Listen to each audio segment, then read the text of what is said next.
Then on the strand, with steeds and treasure, and armor their roomy and ring-dight ship was heavily laden. High its mast rose over Hrothgar's hoarded gems. A sword to the boat guard Beowulf gave, mounted with gold. On the mead bench, since he was better esteemed, that blade possessing heirloom old. Their ocean keel boarding, they drove through the deep, and Daneland left. A sea-cloth was set, a sail with ropes firm to the mast, the flood timbers moaned. Nor did wind over billows that wave-swimmer blow across from her course. The craft sped on, foam-necked it floated forth o'er the waves, keel firm-bound over briny currents, till they got them sight of the Geatish cliffs, home-known headlands. High the boat, stirred by winds, on the strand updrove. Helpful at haven the harbour guard stood, who long already for loved companions by the water had waited and watched afar.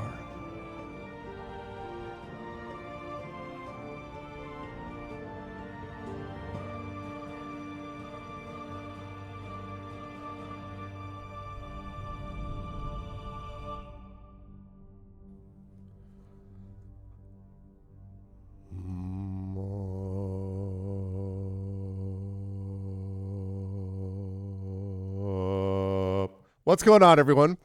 Welcome, Argonauts, to a Tuesday stream. Welcome to May 20th. It is May 20th, 2025, in the year of our Lord, etc., etc., Anno Domini. I hope everyone is doing well. Welcome to Day 17 of Beowulf Age of Heroes with our good friend TariToons. This is Part 4 of The Witches and the Wyrm as the quest continues. I hope you won't find it too boring.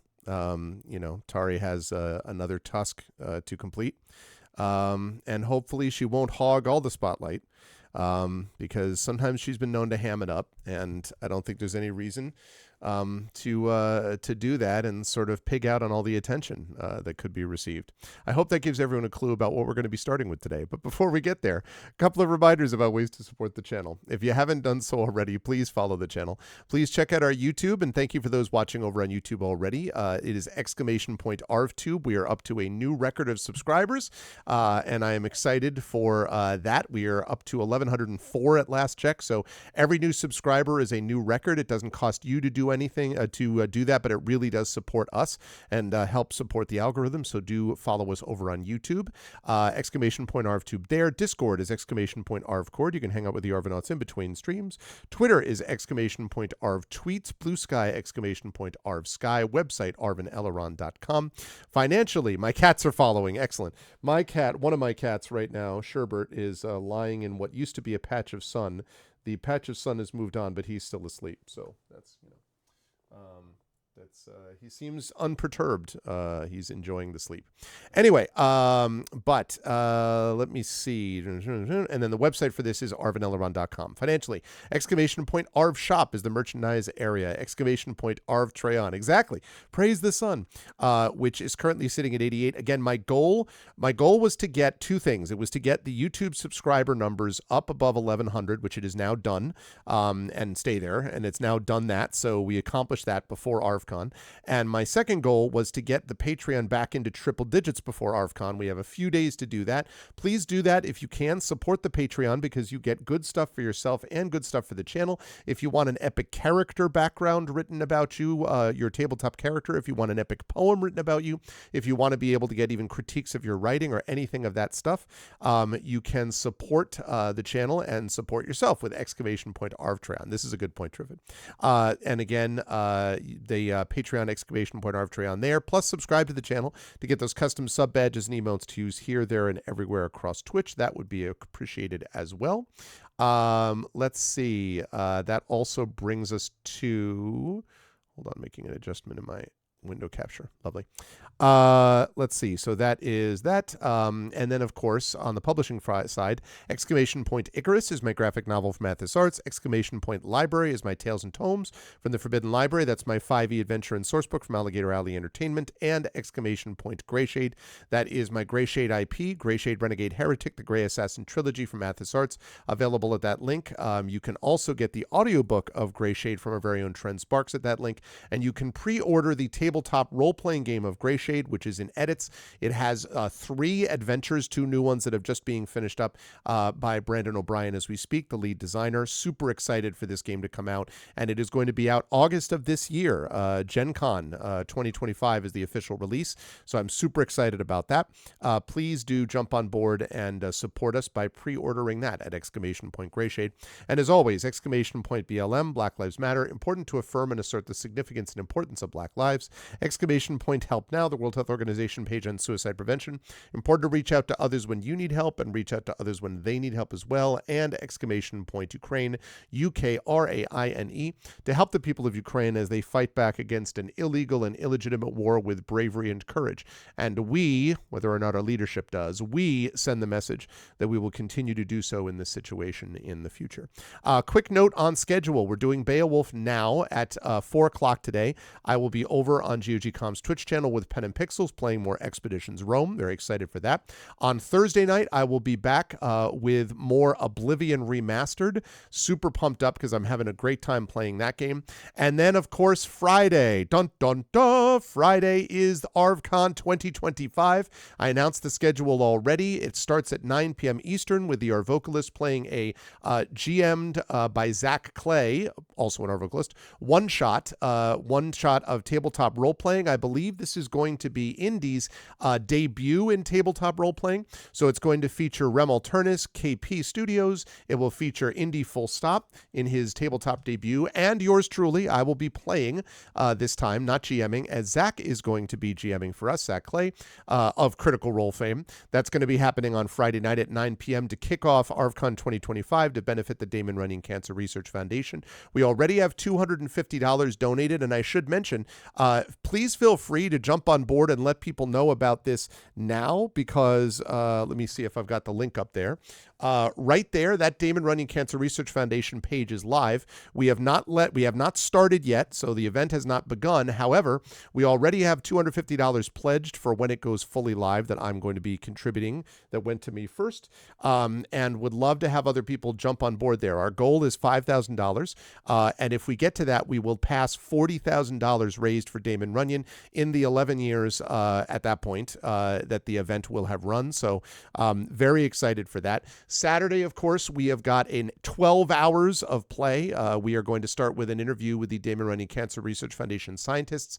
Then we will have By the Dice Roll with Ghosts of Saltmarsh. Then we will have Expedition from the Mysterious Peaks. Then we will have a concert, and then we will have Community D&D Waterdeep Dragon Heist that night. Sunday is our marathon session and season finale, season 5 finale, Engines of War within Eberron Oracle of War, as we finish The Dragon Below. And then on Monday, just announced today, I knew that we were playing, I just didn't know what, but now I know that Michael R. Underwood, friend and GM extraordinaire and game designer, today Daggerheart, Darrington Press's new role-playing game, has officially been released today.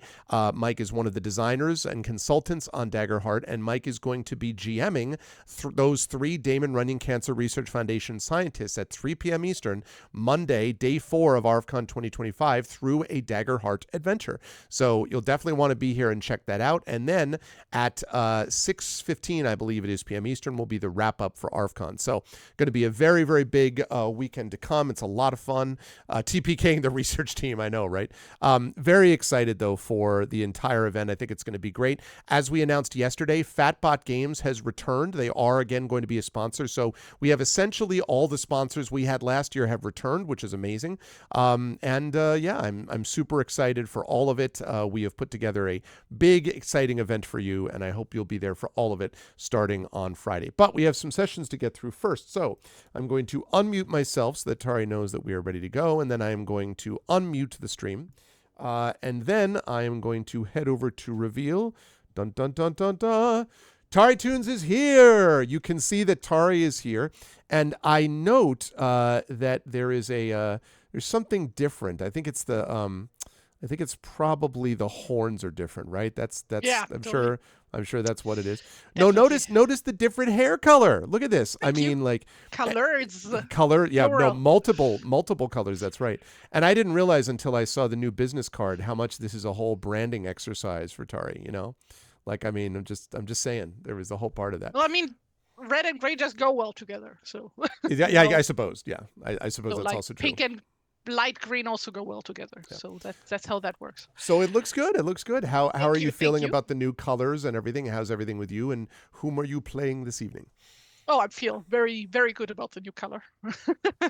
um, Made me realize another like cultural difference between Germans and Dutch people. Okay. That is like in Germany, I would have gotten heckled like a billion times over. Really?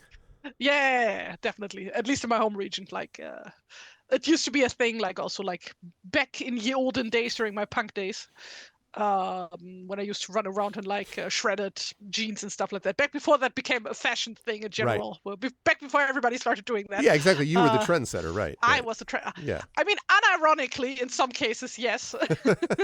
um, but like, yeah, like just people like shouting at me from across the street. Oh, you have a hole in your trousers. Like, no, no fucking shit, sure.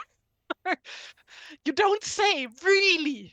So yeah, like, but that hasn't happened here yet. Like, I've not been heckled once. Well, I mean, I was like compliment heckled once by like some teenage girls on bicycles were going by me, like, you have nice hair. That's yeah, see? That's So sweet, you know. yeah, there you go. So it's a But much yeah, more it's the Netherlands is a forward-thinking country when it comes to hair colors, apparently. You know. no, I think people are just more reserved. Yeah, I see. a I little see. bit. So Yeah. so you think they're silently heckling you is your real Oh feeling? yeah, You're yeah, no, like like I can see the looks some people give me. I see. Well, whatever. Yeah, It looks great, and you're happy with it, which is the most important yes, thing. So definitely. that's what matters. Well, it also should be mentioned, like I'm like out in the countryside here, technically, basically. So like I assume things are a bit different up at like around the Amsterdam area and stuff like that. You know, where like, You think it's kind of uh, milder and like it's actually mild by Amsterdam standards, maybe? Like you know, if you go well, I mean, there. like people just like all dress the same where I live right now, right? Hmm. So it's like really easy to stick out here, you know, unless you like wear blue jeans and a beige shirt, you like immediately stick out. Hmm. Hmm. So it's very conformist here, Yeah, as far as like clothing and hair goes. But yeah, no. Uh,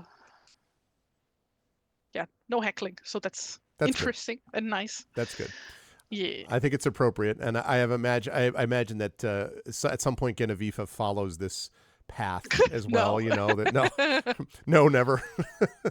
Well, I mean, she does have naturally very light blonde hair, so it lends itself well to dyeing. However, synthetic hair dyes have not been invented yet and won't be invented for another 1,500 years ish. Could So use natural dyes though. You could like the essence of flowers and stuff like that, right? You could do. yeah, but like you like can't really get like pastel colors like this, I like see. without like bleaching them white, first, and then Well, listen, if will Genevieve, the color actually stick? Because it's also a thing that like color fast dyes, like oh weren't really a thing, well, not much. so if Genevieve, all right, so if Genevieve really wants something like this, what you're saying is that she's going to have to think about talking to one of the witches about this. Yeah, and also like dousing her hair in literal piss, because that's what they used to do to dye fabrics back in the day to make dye stick Mm-hmm. better. Mm-hmm. And I don't think she's the type to have her hair doused in piss. So Yeah, it yeah, seems let's less not. likely. Yeah, that's fair. Yeah, That's fair. yeah. Speaking of her, who is she? Since Who we're is talking she? about her. Who indeed? Who is she? No, Genoveva is from the kingdom of Xanten on the Rhine. And she used to be a follower of one Runzelt, her childhood friend, who sadly fell into the waves and has not been seen again. True. And yeah, since then, Genoveva has, picked up the torch, um, and try to, continue where Runesild left off, which are some very big shoes to fill. And she doesn't really feel up to the task 100%, but who else is going to do it? Right. So that's yeah. right. And she had a big success of her own just previous to this adventure in solving sort of a mystery and resolving an injustice that had been done. But on the way back, something funny happened on the way to the forum, as they say, because on the way back, there was a separate little adventure. You can't see it because it's actually pretty cool out here, chat. It's been a very cold spring. So it hit like 48 Fahrenheit last night here, which for May 20th is kind of pushing it in the U.S. Northeast. But underneath, I am wearing my I'm not procrastinating. It's a side quest shirt, and so there's a sense that I can't call it a side quest because it's the only way that Tari's going to get the respect of the witches. But if Genevieve is ever going to get home, Genevieve is going to need to figure out how to convince this huge serpent, to go to bed, so that basically the world's framing of time can work the right way. And to do that, she has to prove that she is worthy to these three witches. She began... Yeah, we've basically been isekai'd into Banner Saga here, where the sun never sets. That's exactly right. Yeah. It's exactly right. And at the end, she's going to have to put herself in eternal torment in a sun. No, I'm just kidding. That's a spoiler alert for anyone who saw the Banner Saga 3. But played. Well, yes, that's true. If you played it, yes. I was thinking because it was on my channel, but that's a good point. Yeah, that's true. So we began with getting back the bauble of the youngest of the witches, Megadon. And then went off to do the second quest, after having done that, of Modor's quest, which, as it turns out, was to resolve a land dispute. And before you all think to yourself, oh, that doesn't sound very interesting, this is not a standard land dispute. This is a land dispute between a cursed farmer and the elf which has cursed him living on his land. Genevieve went to find out what the hell was going on, discovered that neither side wanted to talk to the other, and had to basically earn the trust of both sides.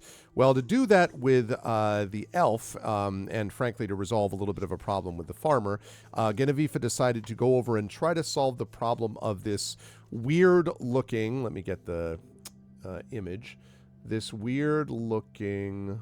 Where are we? No, not that one. Not that one. There we go. This weird-looking boar, which has been acting strangely, which is thinking about Austin Powers, which is ill-tempered, let us say, and nice work on the. on the bot ban there. It was good stuff. Yeah, no, I'm misclicking things again. God damn it. I pinned something now. How do I unpin? You pinned it on the chat? Oh. No, I pinned one of the, trying to click out of the window. Decent. Okay. Okay, I unpinned it. Unpinned. Okay, I just pinned one of the bot commands. Here's a great one. Oh no. That's funny. Bit, you are one of, I cannot say you're the best viewer because I can't choose between all viewers. Except to say that all of the Arvanauts are amazing, you among them. Because I don't want to get in any trouble with any other viewers, you know what I'm saying? But in any case. Maybe they just mean that their eyesight is the best, you know? Okay, that's fair. Oh, I'm the best viewer, literally viewing. Yeah, literally viewing Yeah, things. that could be. So good at perceiving shit, you know? 20/20 vision, yes. 21 vision. 21. Yeah, I see what you did there. Yeah, that's cute. So we are dealing here with this massive bristleback boar. And so what... wait. Yes. I need to mention one more thing. Sure. That is that Genoveva is absolutely convinced that the three witches are literally God. Right. Because of funny coincidences. Yeah, well, and then have been acting very much in the kind of whimsical way one might expect. So that's the deal. Your perception check is always 20, yes. Yeah. What Genevieve decided to do was to find a particular kind of herb, which would essentially poison this boar and deal with it that way. And so Genevieve had gone over, put some of those herbs, I believe, in a particular kind of food, if I'm not mistaken, basically set it down so that the boar would eat of it. And then at the end of our last session was slowly backing away as the boar, having eaten some of that stuff, was taking slow, steady steps towards Genevieve. Right, because we're trying to get some stone from the quarry here, right? To like rebuild some altar. That is correct, because that way it can help rebuild the altar, which means the elf won't be pissed off anymore, which means he won't curse the farmer, which means the farmer will be good, and then you can deal with the witch. So, and partridge in a pear tree, etc. So that's the idea of how we're going to do this. The boar reminds you of Princess Mononoke. It's a Christmas episode. Exactly. That's what that should be. The Doctor Who always has a Christmas episode. Why can't I? Oh, that's right. Yeah. I can have one in May. Whatever. That's actually a good comparison bit. It does remind me a little bit of Princess Mononoke. Also, I could see that. I love that movie. Yes, the boar is stepping up slowly and steadily to give an affectionate speaking of nuzzle. Christmas, that's a Christmas movie in Germany. So okay, I got it. Yeah, that's cool. Well, I don't know if like this is like a general perceived thing, but we used to watch it on Christmas all the time when I was a kid. So that's cool. Yeah. That's cool. So as you are backing up, the creature is walking towards you step by step. And I want to ask exactly. Slowly I turn, step by step, inch by inch. Niagara Falls. That's so funny. You know that reference. That's yeah. So as you're backing up, do you like? I'm going to hand this over to you. The boar is sort of like tilting its head. Its eyes are, wild, but its eyes always seem to be wild as it's walking towards you. I do want to point out that this boar is enormous. It is probably, its back is like 4.5 feet tall. Okay. And it feels like it's almost as wide as it is tall. Not quite, but this is a huge creature, like a boar the size of a small horse. And is kind of walking towards you. Well, that's just the size that boars are. I mean, a small horse? Okay, maybe a big-sized horse? Really? No, like a small... Yeah. Like maybe you have a different reference of how small horses can be, because horses can be tiny. Okay. I'm not talking about ponies. No, all right. No. No, I'm talking like workhorse, like big hoof, workhorse thing. I see. That boar that size, like very, very large. So it's walking towards you, snorting as it moves towards you, slowly. And your followers, I don't think you had every follower with you, right? I think you brought one of them. Oh, I don't remember. Did I write it down? I didn't look at that. I did not write it down. It's a very good question. I probably wouldn't have brought along Rigmod. I think you left Rigmod. I think that's right. We did bring a cart, right? To like to transport the rock. That's right. So it might have been, and I'm sure that you brought Guy. I don't remember if you brought both Guy or if you brought you. I think you took 2 and left 2. So I would guess that it's Yassib and Guy that you brought with you, who are the most physically beneficial. But yeah, probably. Let's say so. Let's say we brought those 2 along. So as you're walking along, you hear Guy sort of like slowly unsheath, his or basically pull the spear from his back, and Ibn Mundir kind of says, "Is this the moment where we turn and run?" So I'm assuming you don't have boars where you are originally from? But generally speaking, when you meet a boar that seems to be angry, you go backwards very slowly. That doesn't make it easier for it to catch us when it runs? If it runs. The question, it paws at the ground. The issue is that as soon as it starts running, we can't outrun it. So...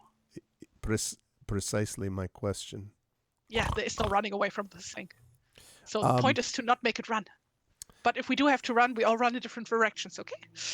Okay.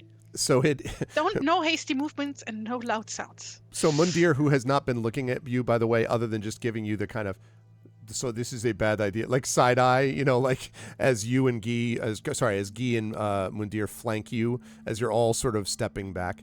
The boar takes a step, and then the boar is like, and it starts to like retch and choke. Ew.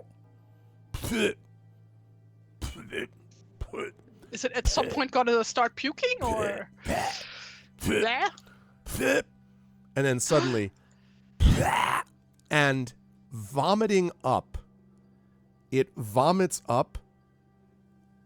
An old man comes flying out of its mouth, covered in fluids. What? Lands on the ground. Okay, sure. And the boar, the skin of the boar just like falls over. Oh my god, this is a shapeshifter. And the old man something. is kind of like sort of at the ground. He's like, so Guy is what?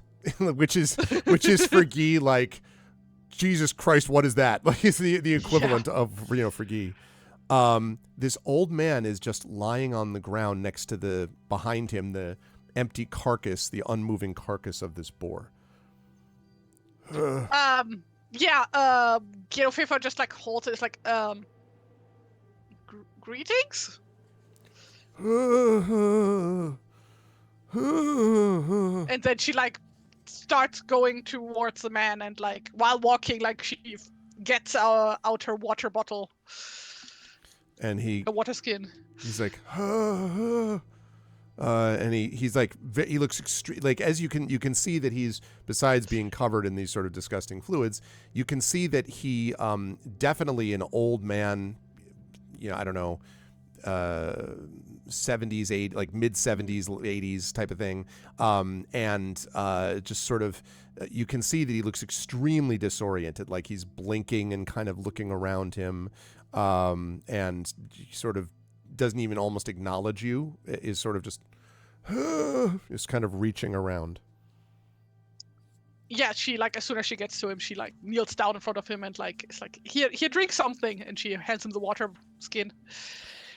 And he kind of and sort of looks at the water skin and then okay, yes, she takes it again, opens it, and holds it to him to like make him drink. And he sort of like, kind of like slowly, and then he sort of like half coughs, half inhales, and as he's doing this, Mundir, who's come up alongside you, says, "What is this? Was he possessed? Did he want to be in that thing? Did something consume it? Why on earth? What is this?" I don't exactly know what's going on here, but I think he needs our help. And so he kind of like, you can see his eyes get a little less wild. In the meantime, by the way, Guy has come up behind him and like, experimentally nudges the carcass of the boar, but it is definitely dead and also a full boar carcass. And Guy sort of looks down and sniffs and then looks over at you and says, "Enough to feed for a long time." And nods. Yeah, assuming this thing is safe to eat. The farm. Meat. Yeah, that's true. But like, first, let's take care of this man. Hello, can you hear me? Yeah. Who are you? Well, I'm Geofifa, and these here are my friends, and she introduces everybody. Where am I? Well, we had a short travel away from. Oh God, what was his name? Was it Elston? Yeah. Let me just double check. I believe that's right. Farm. Yes, Elston. Yep. Yeah, from Elston's farm. Oh yeah. Hell, Elston.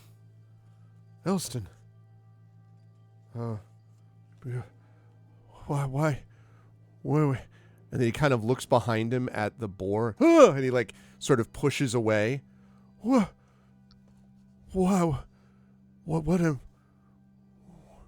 And he finally, like, his vision clears a little bit. You came to find me? No,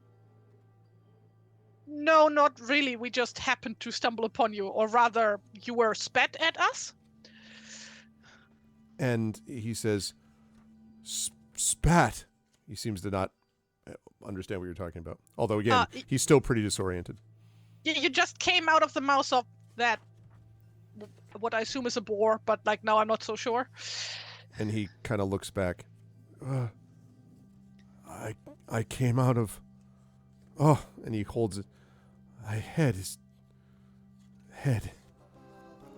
I found... You found me inside the boar. Well, I think the boar tried to attack us and then it spat you out. And now it's dead for some reason. I'm not entirely understanding what's going on here. And he sort of like, he seems to like, he kind of like, and then his eyes kind of, yes, there was a thing. It was a thing. I was drunk. I was drunk. Sawine. That's my name is Sawine. I was drunk and I came down to the cliff and I was wandering, and then this thing, the boar, it came at me and I tried to stop and it opened its mouth and I thought I was dead, and then he looks at you and goes, huh, and then sort of like, why did I do that? Sounded like a snort. Was it the first time you were eaten by a boar and then spat out of it? He looks at you and kind of, and both Guy and Mundir look at you, and Sawine is like, yeah, I've never been eaten by a boar and spat up before, ever. So I've heard stories, from a faraway island where apparently, there is women who wear seal skins and then turn into seals. Is this something like that? He kind of feels his body. I thought it was a dream. I was dreaming of eating flesh and rooting in the mud, and I thought I was a drunk, but it wasn't. Something really did eat me, but it didn't kill me. It took my body. Well, I think we should bring you back to Rickmod. Maybe she knows what to do here. Also, is the guy clothed or naked? He has got a loincloth on, which has seen much better days. I see. We need to, like, the PG-13 loincloth, because Precisely. Can't have him be naked on the TV well, show. I don't actually even know about that. I mean, jokes aside, it would be okay if he were naked, but I think that it may indicate something else. Obviously, he was swallowed. He must have been swallowed whole, because otherwise we wouldn't be talking to him. Of course. And the contents of this creature can't have been the usual acidic stomach contents, or he wouldn't be here either. So something. Yeah, what does the guy smell like? Does he smell of vomit, or what does he smell like? No. It depends on whether. Oh gosh, how do I say this without grossing everybody out? Does he smell like a newborn? Yes, I was gonna say, was Genevieve ever present at a birth? Yeah, probably. It smells like amniotic fluid, which is not what they would have called it then. Well. Fun fact, in German it's called fruit water. Really? Yeah, Okay, actually. fair enough. If he ate chicken, would it have been like a turducken? Yes, I suppose. Um, That's funny. right. In that case, she would give him her cloak. And Thank you. can you stand? And he And stands she up. like gets up and like helps him. And you notice that as he stands up, now he's still disoriented. He is an old man, but Yeah. he does not. He's not frail, actually. Like you can see that he has like kind of fairly wiry muscles, and he's not in terrible shape, other than the fact that he's just been spit out of a boar. So he puts on the cloak and he says, "Elston sent you to find me." No, we came here to get a stone, but you happen to be here. You saved me then. Without you, I would have been in that boar forever. Maybe, I don't know. But first, let's get you back to the farm, okay? Well, let me help. That I'm, and he starts to grin. He says, I feel, well, free. I don't, and then he puts a hand out and grabs your shoulder and he says, I don't feel any urge to drink. I don't feel any. Normally, I would be looking for the next drink, but I just feel drunk on life, I suppose. You said you needed a rock. I'll carry the rock. And he, with sort of surprising agility, sort of like hobbles over to this pile of stones. He's like, "Do you need all of them?" And he starts to like try to grab all the stones. And Guy looks at him. Guy looks at you and like holds the hilt of his sword up as if to say like, but the guy does not actually look rabid. Taking note. Yeah. To cure alcoholism, get eaten by a live boar. Highly recommend. Who'd have known? It's like, wait a second. How about we first take care of this boar, because they actually have some food issues down at the farm. And as Guy pointed out, they could probably do with some meat. So how about we make sure that this boar is like actually dead, and she like goes over and like gets a knife and like slits its throat to make sure that it's like absolutely 100% dead.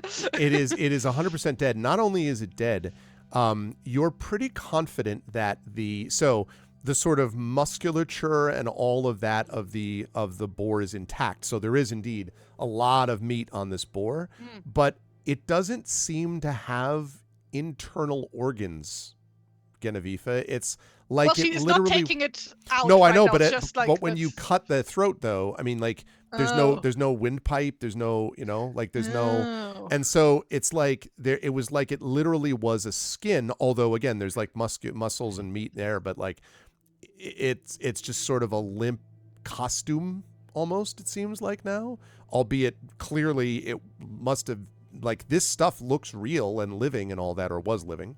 But it is unquestionably dead. It is not going to move unless it starts flapping around. Because, yeah. And here I thought owlbear anatomy was cursed. This is somehow worse. Yeah. Triffitt's like, why are you slitting the throat of the boar? It healed the old man. I mean, or it's a sausage casing. Yeah, I mean, maybe. Oh, yeah. Outstanding. That means if it doesn't have any organs, we can't get sausage casing. That's sad. So we can't make boar sausage. That's true. Just going to have to get the chicken-style meat, I guess, from the... Chicken-style meat. So yeah, and then like gotta start loading this boar onto the cart. Okay, you can do that. Is there still room on the cart to also put the there? If you put the rock on top of the carcass of the boar, yes, because the carcass of the boar is like a blanket. It's just like, like on top. Oh yeah, I guess that we first put the stone on there and then put the carcass on there. Nice. But first of all, like looking at the stones that the guy was like trying to lift, are those the kind of stones we're looking for? Like, I don't remember exactly what the description was. It does appear like they are, yes. That there is, it looks like, the several stones that are in the regard of this thing. So yes, it does look like there are several stones that fit the description of what you were looking for. And for those of you, chat, who don't know what we're talking about, the elf was particularly angry because when the farmer was sort of clearing out the land, he took down some of the stones that made up part of an altar that the elf used. And so the elf basically was like, cursed the farmer because he felt like the farmer, and, you know, it was a big misunderstanding, essentially. Well, so it less says. of a misunderstanding, more of like miscaring. You know, people like not just not giving a shit. So, Fair. Fair. Them pushing blame around and everybody just being a bit stupid about the whole thing. But yeah, the whole thing, like the quest right now, is to repair this altar and like make sure that the elf is happy again, so that the curse will be lifted. Because it's like not technically a curse that the elf has put directly on the farmer. It's more of like a The land is cursed, right? Not the yeah, not but the like farmer. also like it's not a curse. It's more of a like a natural result of the elf not feeling healthy. Right. Basically, That's like right. the land yes. reflects the bad health of the elf. Basically, 100%. how I understood that anyway. I think you're 100% right. That's right. But yeah, in that case, yeah, we would pick out a stone that looks like it would fit the altar. Or Okay. stones, plural. I don't remember. Do we need like one big stone or multiple small stones? You got the impression you need a couple, not like Okay. you know, tons and tons, Okay. but you will need a few, you think, and they're not Yeah, okay. enormous stones, to be clear. Okay. So yeah, we load up as many stones as we think we need. Okay. And yeah, how is Samhain doing with loading up the stones? As he's loading the stones, he looks more, now maybe this is just adrenaline, but he looks surprisingly spry. I mean, you know, he just is like, at one point he almost does this and occasionally does that and then sort of stops and then whistles again.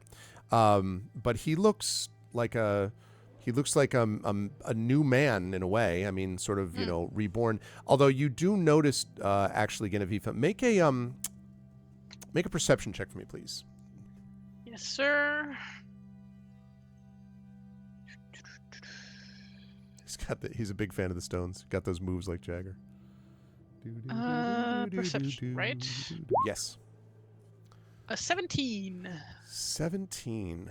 All right. I have that. I was like, why is it not there? It's because I have it captured too high. Give me 1 second. I will tell you what that means as soon as I capture the actual dice roll and not whatever the random thing was that I was doing before. Yeah, when you roll the 17, you can see kind of modeling of the sort of nose and cheek, sort of a reddishness there. And you can also see what look like a bunch of like sort of burst blood vessels sort of right at the level of the skin. These are all telltale signs of alcohol abuse over a long time. Like, you've seen enough drunks to know when someone's done this a lot. I see. And so you get the impression this is a person who abused alcohol for a long time. But he's not acting in any way like someone, just give me a drink or something. Like, he's not acting in any way like that.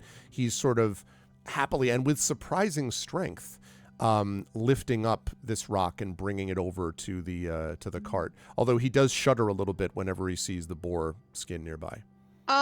So for reference, the boar did not drink from the bowl because he did put ale in there, I think, with the herbs. Well, or the boar did, but it didn't affect the man. No, like, tell me, like, did the boar drink the? Oh no, the boar definitely lapped at the bowl for sure. Oh, okay, good. Mm-hmm. Okay, yeah, in that case, like, Genevieve would go and pour the rest out. Yeah, it smells kind of foul.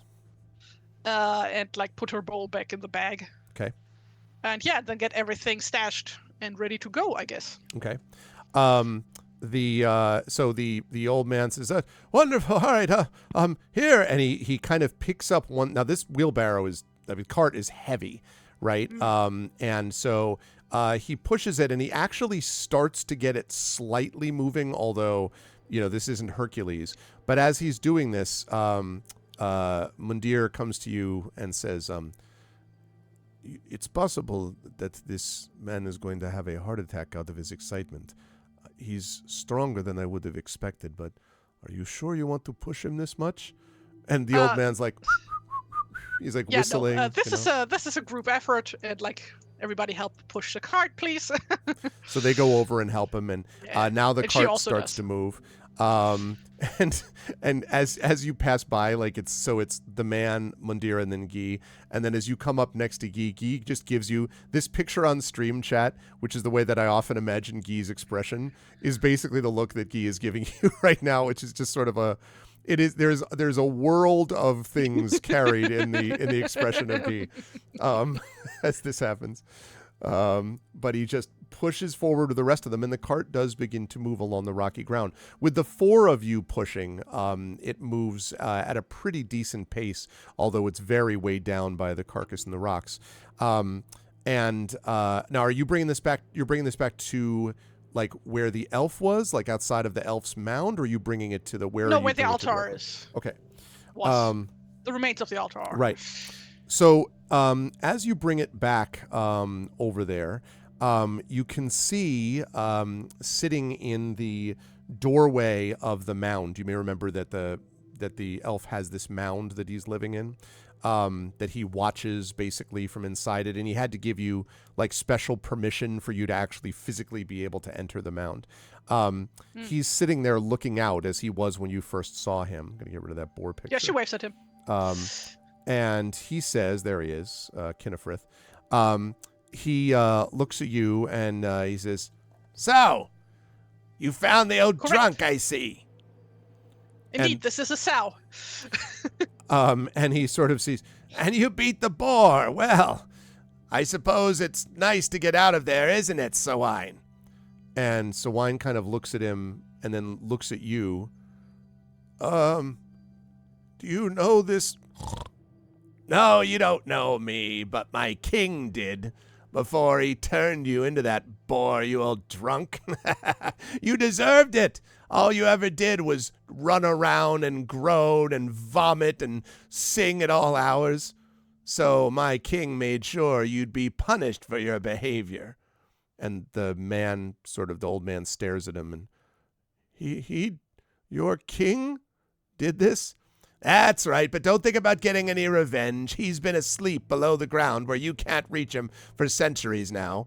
So you ought to be happy that this one got you out of that carcass. Maybe you'll think twice about picking up a drink." And the man sort of looks at him and then looks at you. "Is any of this true?" "Oh no." Suddenly, Genevieve disappears. "I knew this would happen. I would bring this up and suddenly she would vanish." Hello. Hello. Hi. He said, I missed most of that. Rip. Yeah. Well, so, okay. Yeah, he was talking to you and he's like, "You realize?" And you were just like, and then vanished. Yeah. All right. So where did you lose me? First at like when the elf started to speak, and then I was briefly back for like something about the king cursed you. Oh, okay. And then it broke off again. So what he basically said was that the king, his king, Kinnefrith's king, had cursed the man because the man kept the elves up and sang drunkenly at all hours and like vomited on their front doorstep and everything. And the king got sick of him, and so to punish him, he turned him into the form of this cannibalized boar, basically. But now the king, according to Kinnefrith, has been sleeping underground for centuries, and there's no way you can get revenge on him. So instead, you should just be happy you're out of the carcass. So the old man had looked at you and said, "Is this true?" And then you disappeared before you could answer him. And then he just stared in horror as you didn't respond. And he's like, "Please, why don't you answer me?" Anyway. Well, I guess that explains that. But why would he punish me like that? Well, I mean, he did just explain that you were puking on the doorstep and stuff. So. Well, I might have had a few too many once in a while. And Kinnefrith said, "You mean every day once in a while? Never mind, Sawine. All the farmers around here felt the same way, even that pathetic Elston." And Sawine, "Elston! Oh, I need to go thank him." And he turns around, loincloth and all, and goes And my like cloak. old man style running away, down the farm. Helston, like calling over the fields. And Kinnefrith sort of shakes his head and says, well, at least you got some of the stones. That's something. Hey, what's up, Ribbon? Yeah, and I guess we got some boar meat, though I'm not entirely sure how safe this is to eat. It's fine. It was a regular boar. He just put it around a man. That's all. I suppose that's all right then. That's so I deserved it. Ah.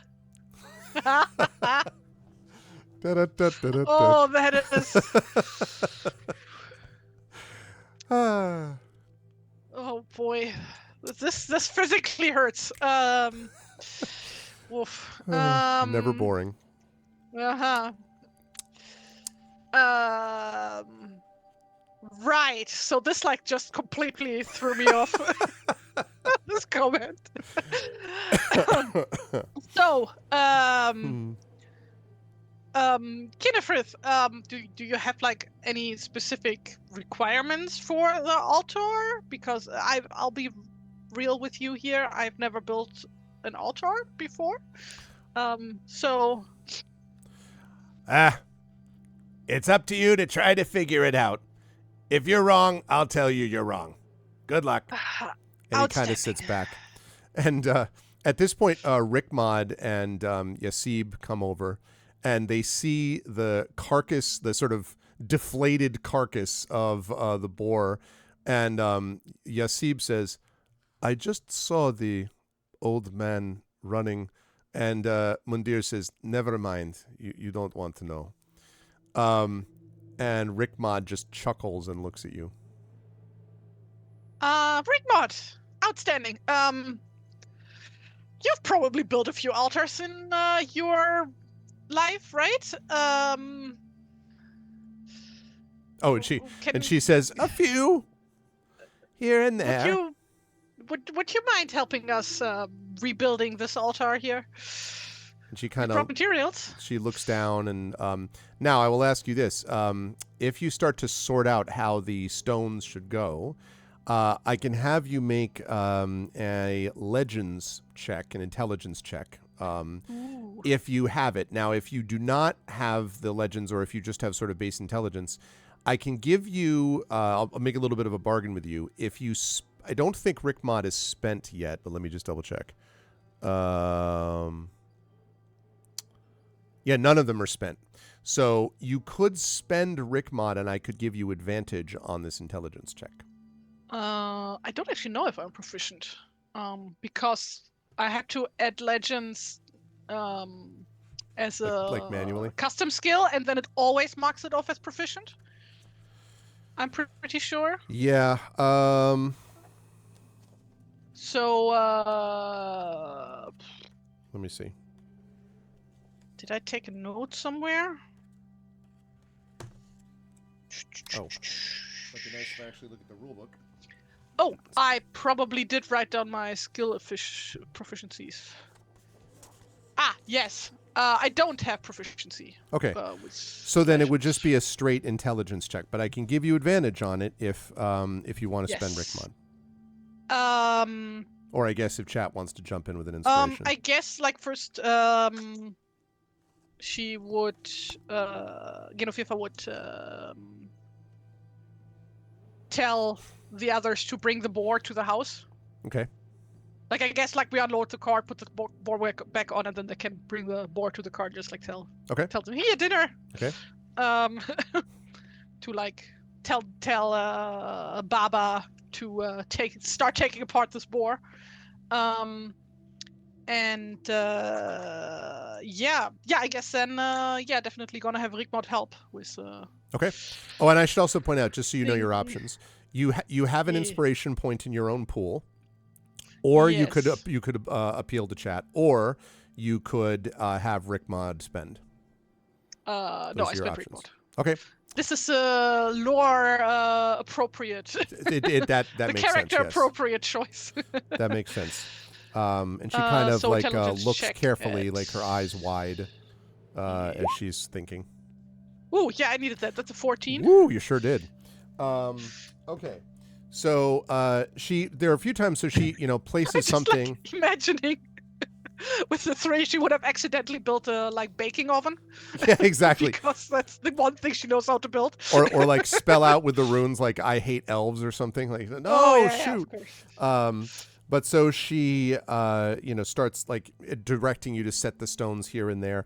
Kinnefrith says nothing except once in a while, just looks and then no, nope, nope, nope, and just starts shaking head. Very annoying. Like every few minutes. Nope, that's not it. Um, but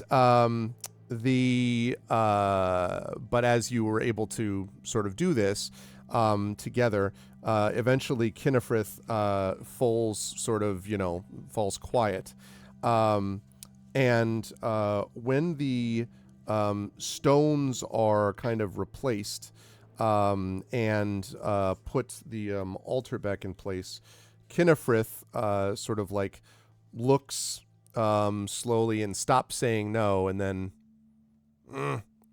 stands up and walks out and kind of half walks, half, I don't know, it kind of walks sort of close to the ground almost, and goes over to the stones and kind of looks them up and down, almost looks like sniffing at them, and then kind of does a couple of circuits. And as it does so, Yasib says, here they come. And you turn and see that Ibn Mundir and Guy and the family are returning, the farmer's family, Ilston and the wife and kids. And they're sort of and also the old man, Sawan. And as they're coming towards you, you can see that they all sort of look semi-bewildered. The old man has a smile on his face, but the family looks just totally bewildered, and the kids and the wife look terrified. And they come up and then stop, and Kinnefrith, who by this point is stopped and looked at the altar, turns back and sort of stares. And Ilston stares, and then Kinnefrith says, Ilston? And Ilston sort of nods. Kinnefrith. Well. And Kinnefrith says, well. And there's just a dead silence. So Kinnefrith, do you prefer your pork raw or roasted? Or boiled? And Kinnefrith kind of looks over at you and gives you the side eye. And then looks back. I suppose roasted. Well, you heard the elf. He wants some roast pork, so let's bring him some roast pork. And nobody moves for a second, and then Ilston's like, can you go do this? Like, and the wife and the kids are like, and his wife says, yes, come on, the children, come on. And they now again, they all look sort of, they are all, as you talked about before, emaciated, like, sort of downtrodden. They move pretty damn quick, with relief, you might say, to move back towards away from the wheelbarrow or from the cart. Or sorry, not the cart. The cart's back at the house, but to move away from the little showdown. And so they go back to do that, and Kinnefrith is still looking at Ilston, and Ilston says, so they've rebuilt the stones and the altar. No thanks to you, Kinnefrith says. Well, I mean, would be nice if this time around it could stay standing. Well, that's up to them. And Ilston says, we won't be able to stay like this. And Kinnefrith's sort of like, and he kind of stares at you, Genevieve, and he says, well, I suppose. And he turns back. Do you want to stay here? He says to the farmer. And Ilston sort of looks at you. I don't. And he drops his voice and whispers to you. Is this safe? This thing? So long as you don't piss him off again, I assume so. But we might do it by accident. I didn't mean to do anything in the first place. Well, next time you do something by accident, you go talk to him and apologize, I suppose. And he says, or just ask first. That's also an option. But he's ill-tempered and Kinneford says, I heard that. I have excellent hearing, you know. And he says, should I really live on the same land with this human? And he also stares at you, Genevieve. Well, I mean, if nobody lives here, then there's nobody here to make offerings to you, so. And Kinneford raises a finger. He's like, and you can see like he's doing the math in his head, right? He's like gears rattling, smoke coming out the ears. You mean you all would, and he points back to the farmer, give offerings? And Elston turns to you. You mean that we give him offerings? Yes, I thought that was the idea, like why all of this went so badly in the first place, because you came here and did not make offerings despite being on his land. I didn't know it was his land. Well, you should have. Well, I mean, next time, talk to each other. Just, that's why you have mouths, I assume. Well, besides for eating. And Kinnefith kind of grunts and like opens his mouth 3 times and then closes it and looks really annoyed, although he always looks annoyed. And he's like, all right, look, if this is going to work, you have to work the land and don't, and he sort of looks around, break these stones. And he points at the altar. And then he sort of stares at the farmer. And Elston says, by this point, you can see that you can start to see some smoke, like presumably roast pork smoke, beginning to rise from the farmhouse. And he says, "Well, you need to help uncurse the land and don't be mean." And he kind of stares. And also tell him if something is wrong instead of just getting mad. Yeah. And yes. Same goes for you too, as by the way, Elston. Just like. Talk when there was an issue. And Ilston opens his mouth. He's like, and like Kinnefrid does the same, and then they sort of stare at each other. Need to get them an oversized T-shirt. This is our get-along shirt. Yeah, exactly. Campfires and have some s'mores. Yeah. And he just Kinnefrid says, "Fine." And Elston says, "Well." Fine. And Elston sort of walks over and kind of puts out a sort of a forearm, and he doesn't look at him. And then Kinnefrid sort of comes out and sort of takes his hand and kind of vaguely slaps at the forearm, and then sort of turns back. He says, "All right, that's enough. Get off our land." And he turns around. He goes back into the mound. And Ilston, sort of, kind of almost startled, turns around and says, "Well, thank you. I suppose thank you. But it's going to take work. I don't know if my children will have the strength or my wife to help." And you hear, "I'll be able to manage." And you see Sawine walking up, and he's already got in his hand basically a shovel. And he says, "This farm needs work. We've got to start digging. I was a farmer back in the old days. And I'm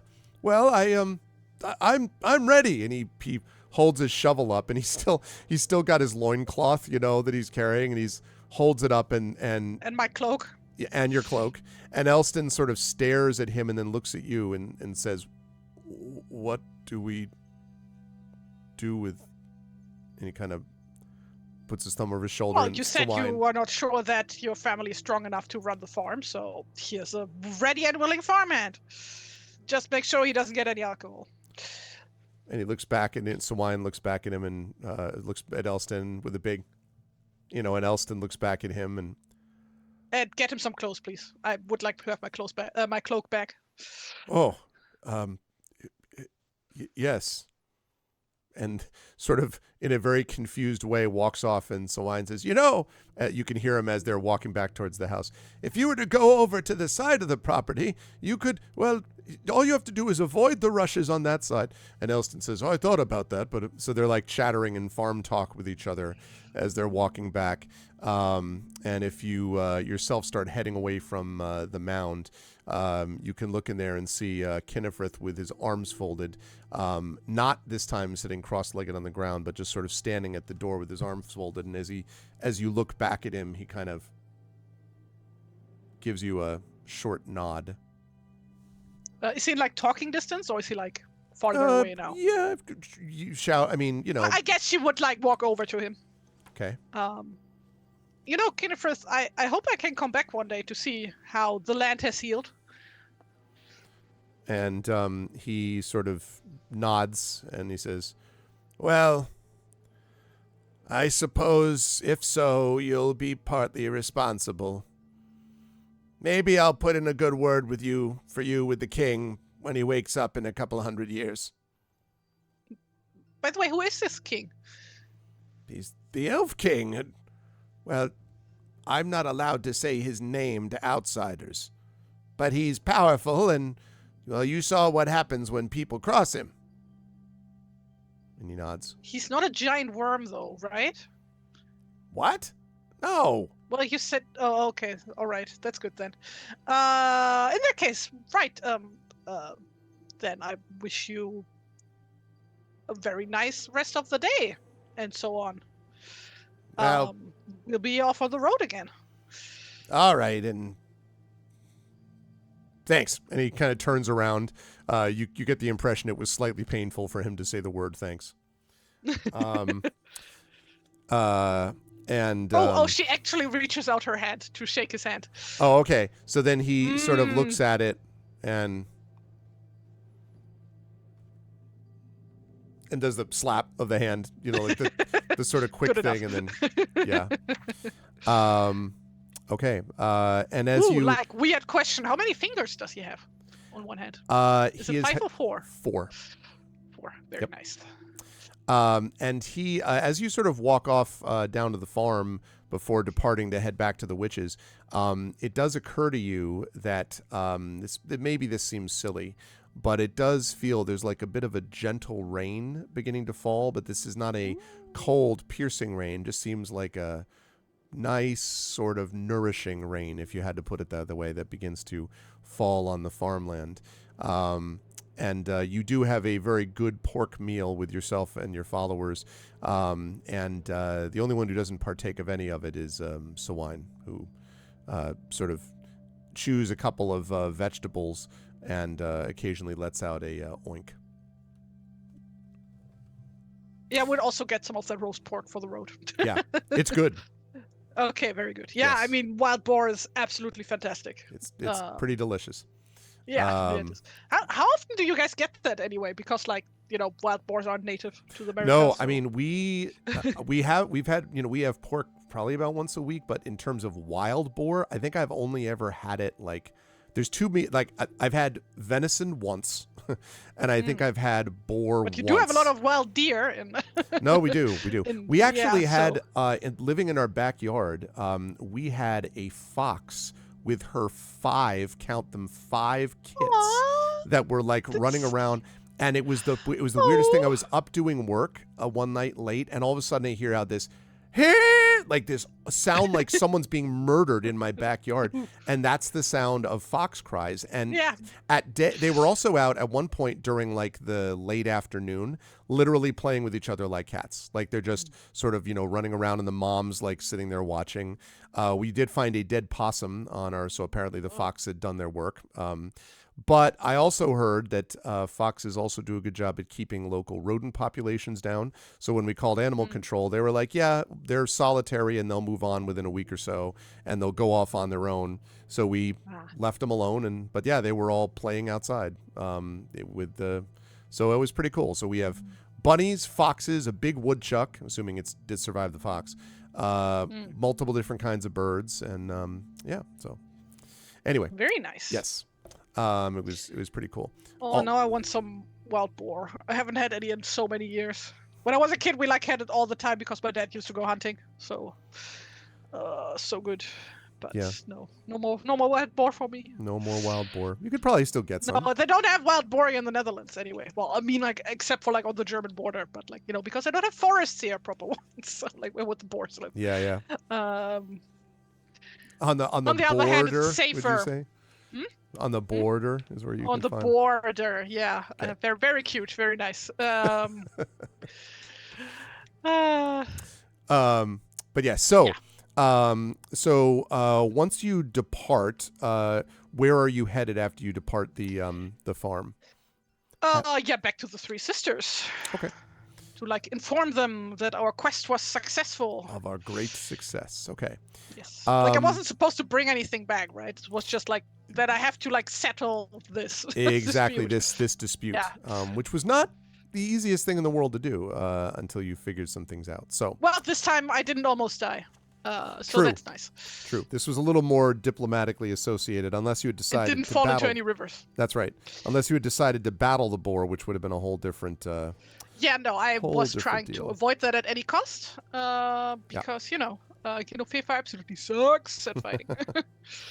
So, when you you make your way back, you can move your token if you wish back down here, there, Tari. Yeah, there. Yeah. As you make your way back, you can see again the three witches standing there. And of course, the one that you had gotten this quest from was the middle one, the one who holds the baby, Modor. And you can see that Megden is also there tossing her bauble up in the air and then catching it again, pays no real attention to you. And Modor and Widway are both there. And Modor is sort of looks at you seriously as you are coming up to her. And she waits. She doesn't say anything when you first arrive.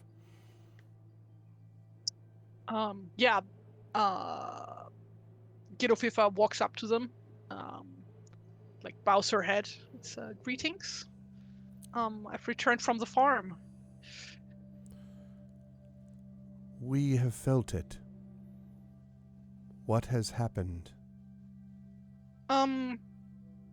Basically, the land is owned by an elf named Kinderfritz that she relays everything in detail about the that basically everything boiled down to the two just not talking to each other and her making sure that now they will talk to each other and also repairing things, and now it's up to them. And she nods, and you can see her sort of look off, and the baby sort of moves in her arms slightly and kind of fixes its gaze on you very steadily. And it's almost like Modor hears what you say and then kind of looks off, and then yes, you have provided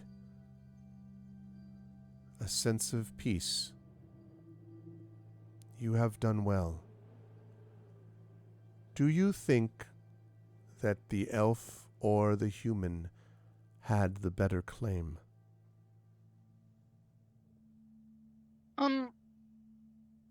To be honest, I'm not entirely sure any one of them had a claim. The land belongs to everybody.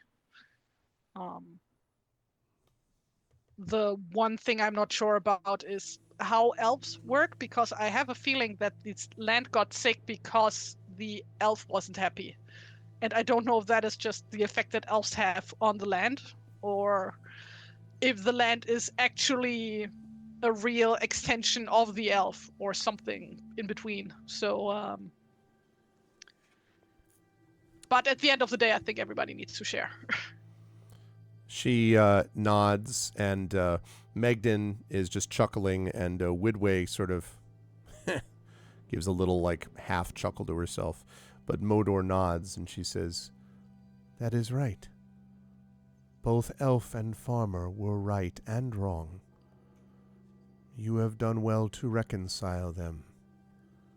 Now that land may be made fertile, and now there will be some measure of peace. The one you call Rickmod," and Rickmod kind of is behind you, sort of huddled in her usual way. And Rickmod kind of looks over and shuffles forward.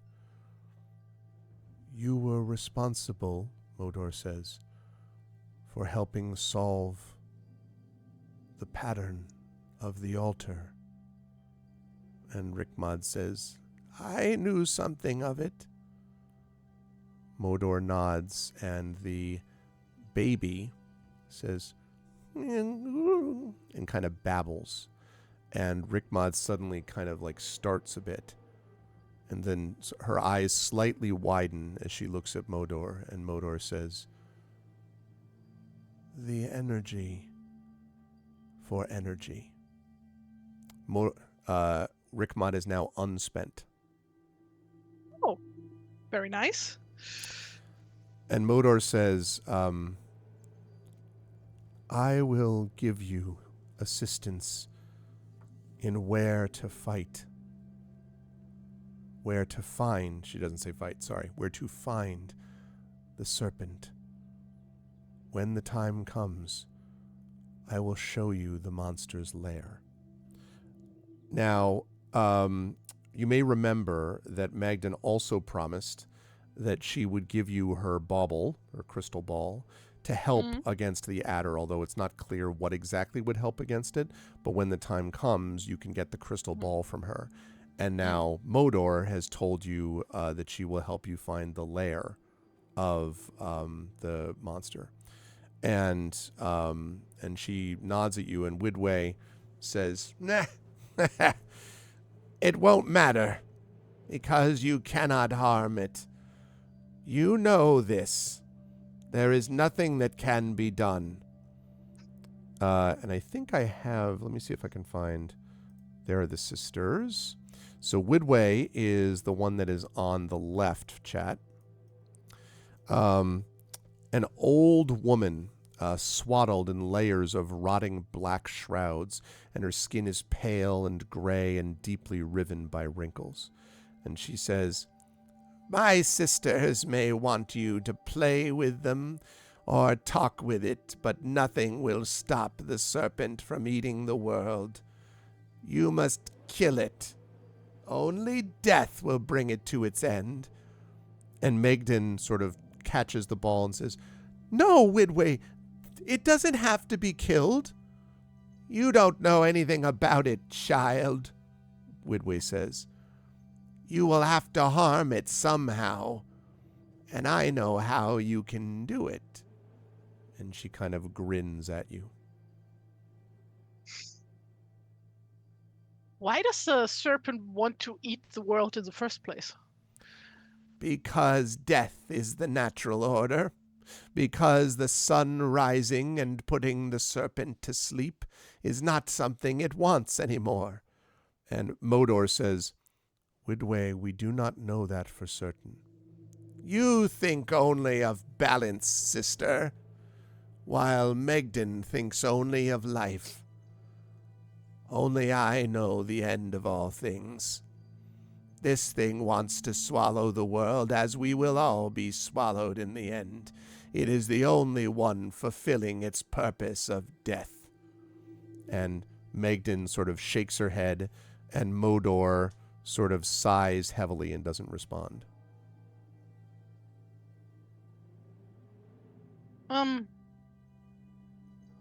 Well, then you mentioned something of a spear? "Yes. A fire-hardened, headless ash spear can fatally wound this thing more easily than any other weapons. and I know where you can find one, because it used to be mine. And she kind of like growls almost a little bit.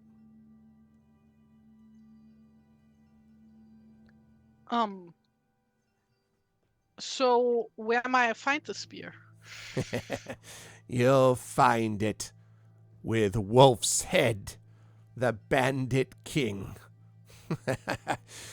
That snake. Not the serpent, but this king. He tricked me with riddles and was aided by the adder. It's a brutal, petty human washed up on these shores, slew the true king of the nameless land, and observes no laws or customs. And Megden holds the ball and does not deny this. She just sort of like is silent.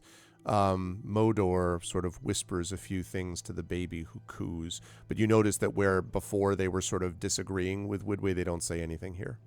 And Widway says, "He is the one who took the spear. You can find him and get it back, hopefully by killing him as he deserves." I suppose I'll go meet him then. Meet. You may have reasoned your way out of these two fools you helped on the farm, but that is nothing compared to what this one will do. You'll have to face your fear of killing if you wish to head home and bring the serpent to its end. You can't reason with it. You can only bring it to its finish. All right. Well, please tell me where to find him then. He wanders the dead fen.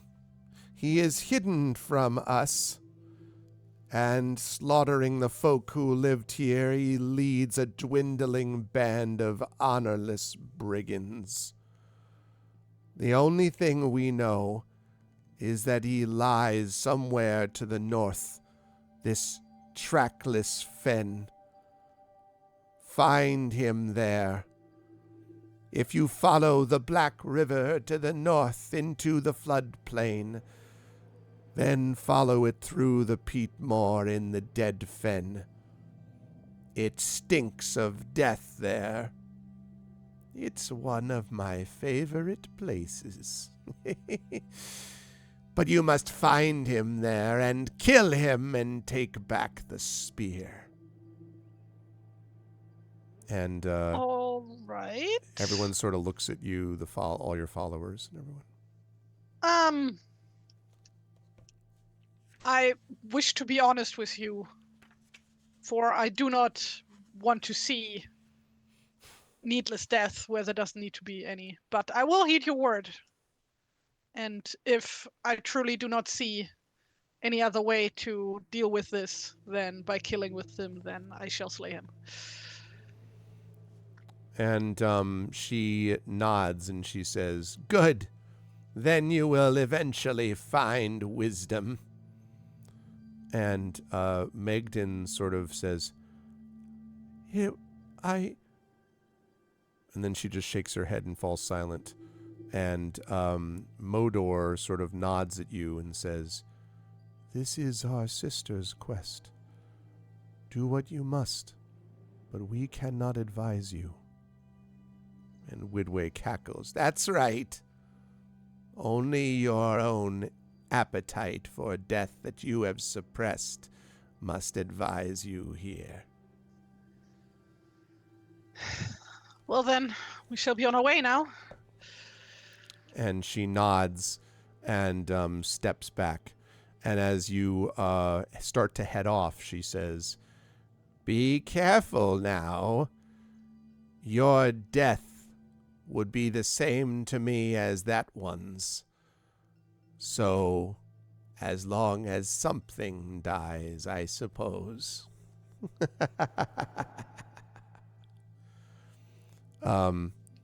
And you would say the mood among your followers is grim as you sort of head off in that direction. Well, there was a buried lead. As long as something dies. That sounds like a very important hint on how to solve this. And Rickmod says, "If you are to get this spear that she wants, perhaps you could steal it from him." And Guy says, "He tricked a witch. He will not be stolen from." So first of all, please don't call her a witch. Second of all, we will deal. Well, we will make decisions once we know more about this. All right? Like, can't do anything without knowing where he is. First of all. And everyone sort of nods. Now, this is going to be a chance to, since I know that this sort of thing I'm about to describe turns Terry's crank here, I will. I'm going to show first of all a picture, and then we're going to talk a little bit, yes, of this trackless fen. Yeah, what is a fen anyway? I don't know that word. Swamp. How do you spell that? It's a marsh, a swamp, basically, okay. or a swamp. It's very, like what you were describing the Netherlands as, basically. Yeah. Is more or less what we're talking about. Well, I mean, like technically places are swamps, but like all the water management de-swamped it. Right. Yeah. This has definitely not had water management. I think it's fair to say. No. Okay. So let me show this picture. Hold on a second. Just putting it up here. 2 folders up. Then we go into this. Then we go down to Beowulf, and we go to. All right.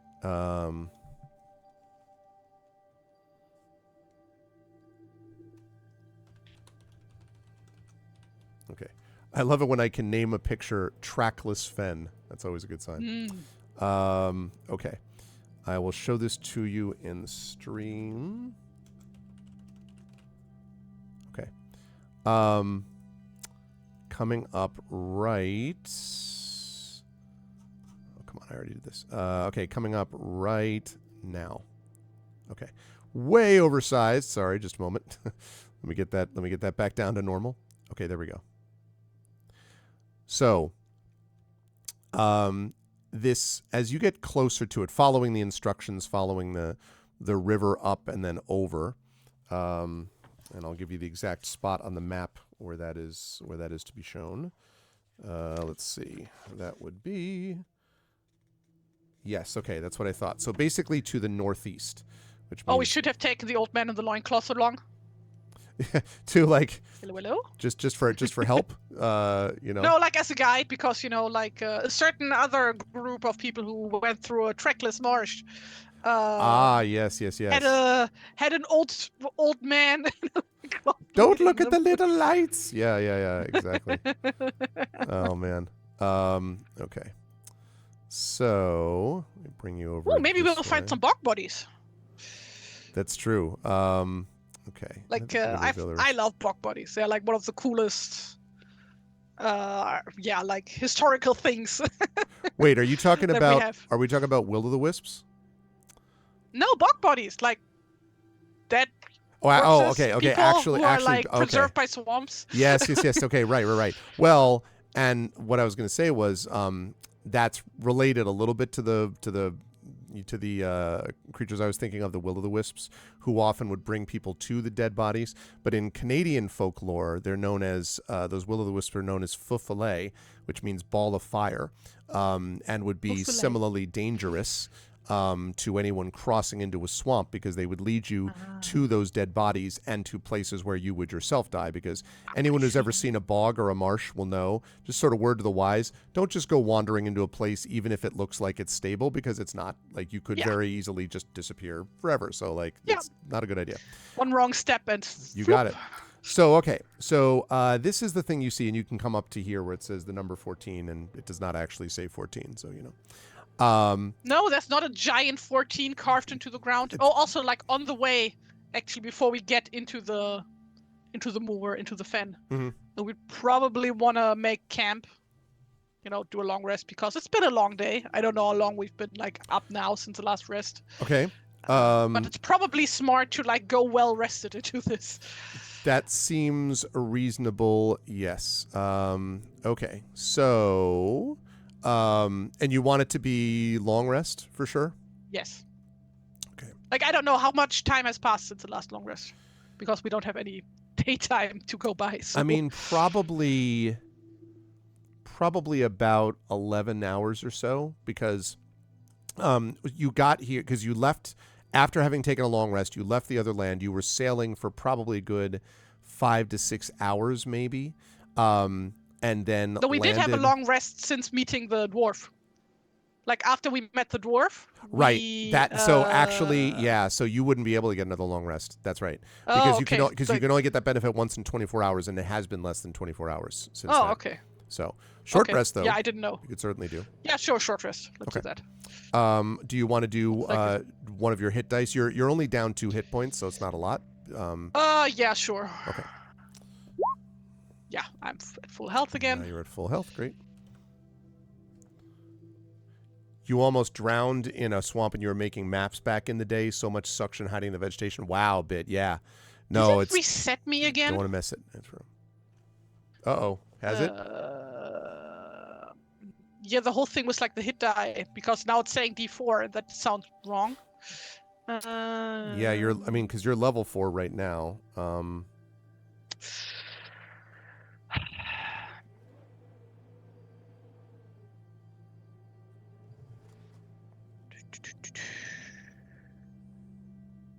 Where does it say the hit die? Character creation. Is that it? Hero class. Page 84.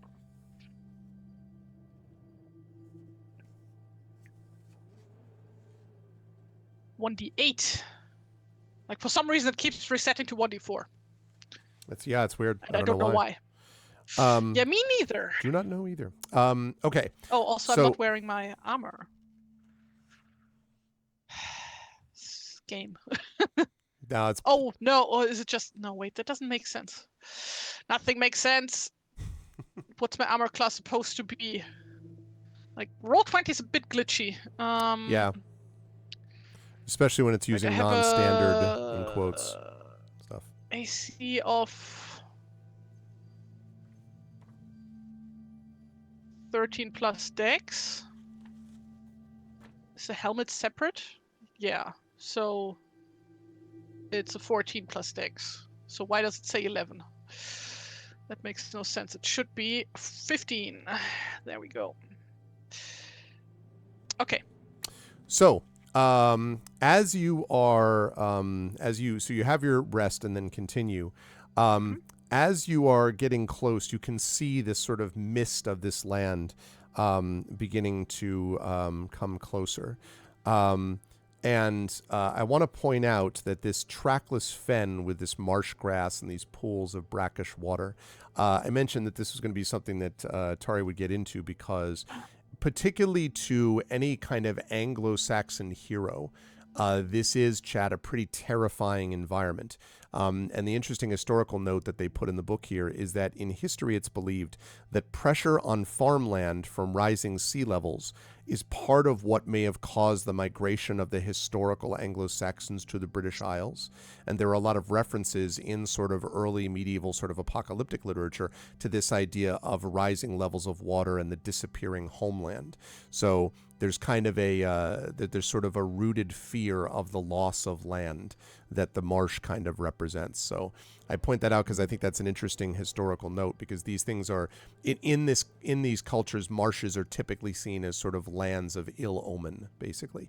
And it's fitting, which probably. Which is why Tolkien wrote that part in The Lord of the Rings as he did. Yep, that's right. And then mixed also, it with his experience of watching his friends die in the trenches, because he saw the bodies of his friends literally up, lying face up in the water of the trenches of the Somme. So, yeah. by the way, and people may fact check me on that one, because I have just been told this.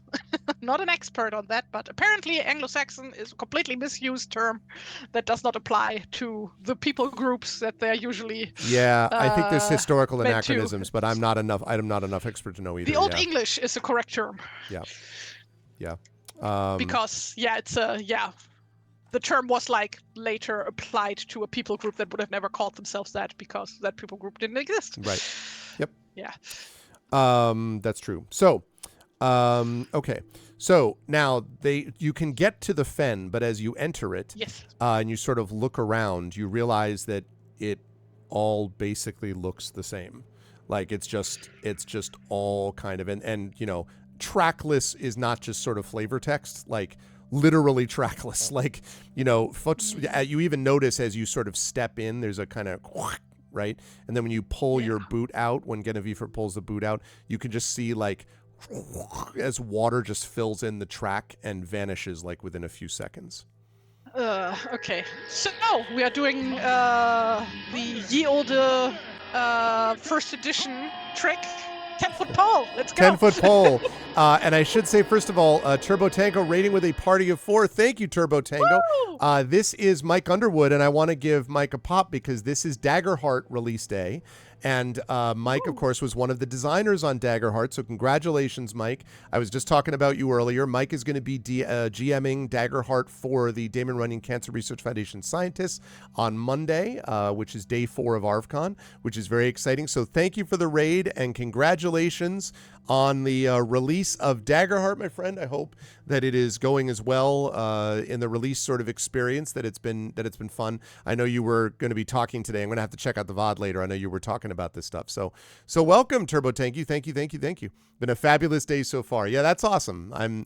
I can only imagine it's got to be super exciting. I'm looking forward to a smaller version of that maybe when Gray Shade releases at Gen Con. So I'm excited I know how that's going to feel for me. So congratulations. That's awesome. And yes, welcome to a trackless fen. I see kids are asleep there. Hi, kids are asleep. Welcome to a trackless fen where Tari Genevieve has been sent by a witch / a god, depending on what you believe, to track down a spear so they can slay a serpent before it eats the world. So that's just a Tuesday here on the channel, basically. That's what we're looking at. Yes. But thank you so much for the raid. Again, congratulations. And thank you again for doing the thing on Monday. It's going to be a lot of fun with the scientists. So, you are sitting on the edge of this, fen.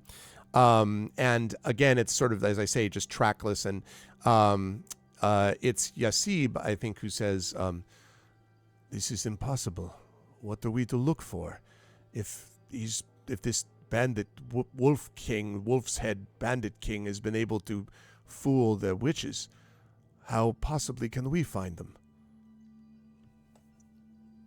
I'm not sure, but I think we have to try anyway.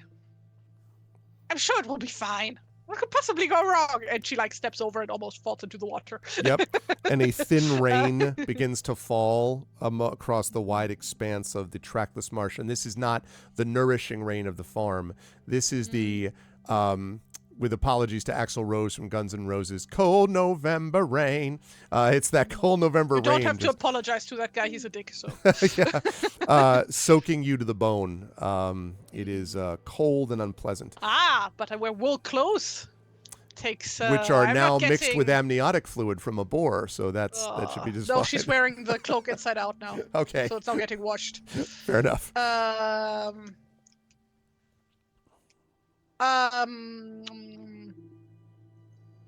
Right, okay, so no, 10-foot pole, that wasn't a joke, actually. Yes. So you're going to be able to use the pole. Now, so I'm going to explain the way that this will work once you actually get into the fen here, Tari, because Genevieve is going to have to make some checks. But I'm going to give you a sense of what the checks are and to know what skills are going to be tested so you can make a choice about the order in which to undertake them, because you're going to have to fulfill a certain number of these checks, and the DC for each check is going to get increasingly harder. So you're going to have to think about the order. This is tunnel with the creek again. Yeah. I see it. Creek time. Just that. But they're different sorts of checks. That's the good news. So that is the good news.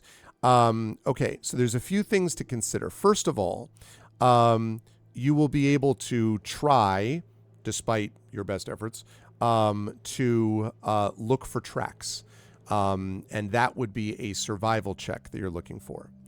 You could proceed into the marsh, continuing with all haste, basically using strength or athletics to just kind of, Boromir in the snow, right? On Caradhras, just like pushing your way through.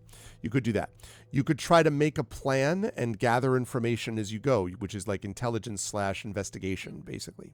You could spur on your band of followers with charisma or persuasion. You could try to tackle the difficult terrain ahead by Legolas style, leaping from tussock to tussock above the water, basically, and that's dexterity and acrobatics. Or you could rely on your natural toughness and press on with the search, and that's constitution/survival. You can also help, your followers might be able to help with these if you want to talk to me about which ones of those you need to do. You don't know how many checks you need to do to be successful. You do know, though, that you have to, as I say, you can do them in whatever order you want. They get tougher each time, and I will tell you that there's also a number I'm keeping in my head in terms of the number of failures you're making, not just the number of successes. Right. So first of all, would get out ye olde rope again. Okay. To tie everybody together. Okay. And walk in a line again. Okay. With Genofifa taking point. Okay. And would take the con-based route. To start with. Okay. Yeah. Wait, to start with, have to do multiple one? Oh, God. Multiple checks. That's why I said it gets harder every time. I'm saving the con one for the end, for the last one. That's what, I was going to say, think about the order. So how many do I have to do then? You don't know. I don't know. You just know that there's more than one and that they get harder as they go, and that I'm also keeping track of how many fails you have to. Okay, then I first want to do the one where I gather information and assess things. It's like intelligence-based, you said? That is correct, yes. And I will say, just before you do that, that you can sort of see the rain is causing the mist to get. This feels very Scotland to me, by the way. That it gets even the mist gets even thicker as the rain hits it, almost. As the rain comes down, the mist seems to billow and cloud even higher, obscuring your way even further, which is wonderful, I'm sure. Outstanding.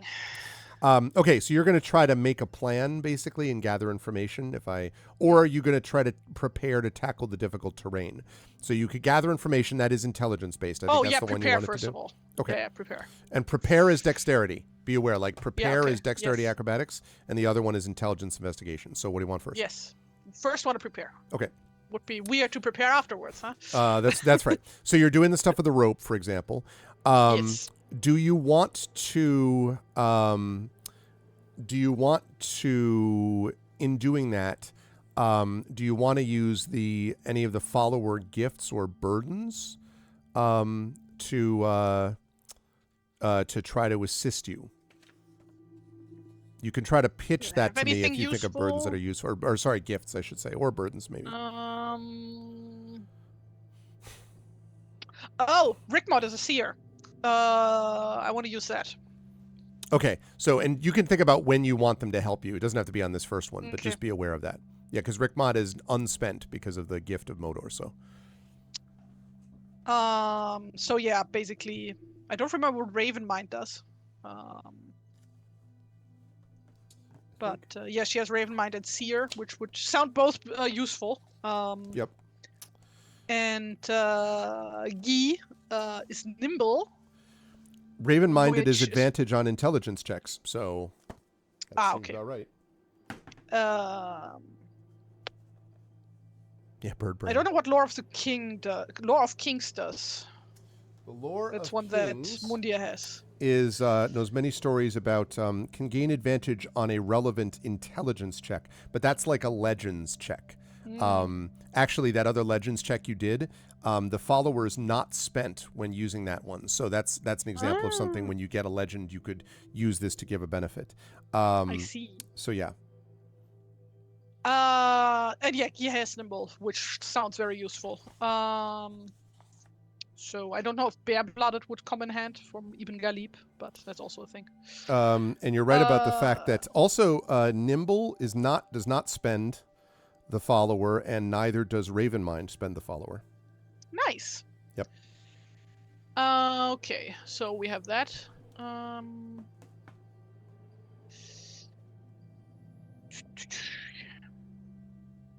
Okay, I don't know if this will be relevant, but I'm telling you anyway now. I have primeval senses. Okay. Cannot be surprised in combat. It's combat yeah, based. when you attack a creature you cannot see, your inability to see it does not impose a disadvantage, blah, blah, blah. You are aware of the location of any invisible creature within 30 feet of you as long as the creature isn't hidden from you and you are not blinded or defeated. Okay. Now that is exclusive to combat, but I will say that the location of the invisible creature thing, keep in mind that's not necessarily that won't help you against necessarily a kind of stealthed or hidden. You know what I mean? It doesn't give you like suddenly you're Wolverine and you can, or Spider-Man, and you can like sense anything around you. It means that you can specifically kind of sense invisible creatures that are made that way invisibly, not just hiding. So be aware that they, but it may have application like a later. hobbit with a magic ring. I could sense. There you go. Oh God, I'm a ring wraith. Yep, exactly. Wraiths on wings. Yeah, I don't think I have anything else relevant. Okay. Still though, that's some good possibilities though. Yeah. Okay. So you begin to make your way in, and we're starting with that with the preparation one. So you've checked your equipment, you've mentally prepared for the challenges ahead, you've talked to your followers. Yes. And in an early part of the fen, you come across what appears to have once been a woodland, if you had to guess. The marsh seems to have encroached upon the woodland's roots and rotted them away. There are a bunch of like trees that are now fallen and sort of tangled and half sunken. And it occurs to you that based on the way that the sort of trunks are lying and sort of almost in some cases like crossing over each other, that you might be able to get out of the way or above, I guess I should say, the muddy terrain. Because as you're walking through it, it's this, and you have to keep pulling your boots up. It strains you, right? Like you're constantly pulling your boots out of the mud. Rick Mod sort of hobbles along, but she's obviously struggling. Everybody is. Like they're all sort of having a hard time as you go across this thing. And so this might be an opportunity to get above that ground. Yeah. Should have probably spent some time making like something akin to like snow boots. Yep. Or like snowshoes, you mean? Like the things that are like flat? That kind of like basically like tennis rackets. Yep. Yeah, well, is there like time to track back and go to the forest to do that? It's going to be, I mean, sure, but the time is getting on. I mean, it's going to be another hour or two to turn around and go back at this point. Okay, then never mind.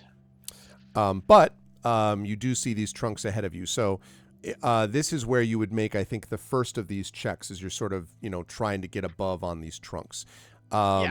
So this is going to be an acrobatics check. Before I do it, I know you said you're roped together. Anything else you're doing as you sort of get onto these trunks and move on? Yeah, definitely make sure that like everybody helps the person next to them. Okay. And are you using any of your followers to help you? Yes, I would be using Guy for this one because he's nimble. All right. So acrobatics check at advantage. Let's see what you do as you kind of pull everyone up. Oh, that's a natural 20. Woo! And that's a good thing because that first one would not have been so hot. Yeah, you're able to. Yeah, what does that look like? But Guy is not spent now, right? Guy is not spent, correct. What does that look like? Basically, Guy would help her up on the tree and then would like very easily climb up next to her and then just like help everybody cross the kind of the tree without issue. Rick Mod sort of stumbles along a little bit as that happens, helps and Guy, despite the fact he's wearing probably the heaviest armor of the group, with maybe your exception, is surprisingly agile and light as he makes your way across. He looks incredibly cool while he does the whole thing. Super epic, yeah.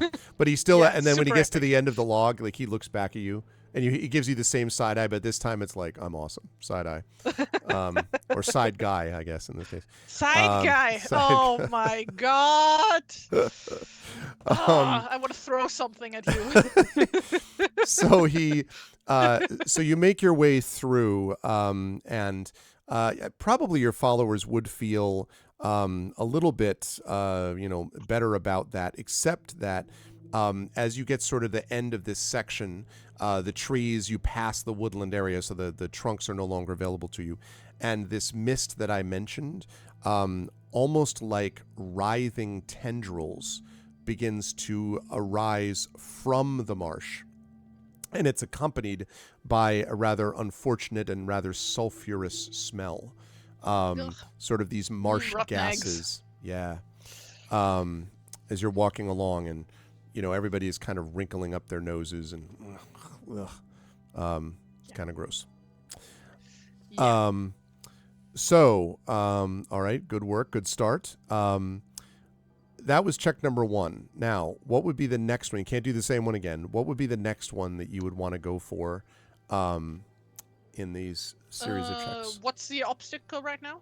Just the smell, right? Right now, it's just the smell. You don't know what else you're going to discover, but it basically depends on what skill you want to look at next, because you are given the right to decide what order.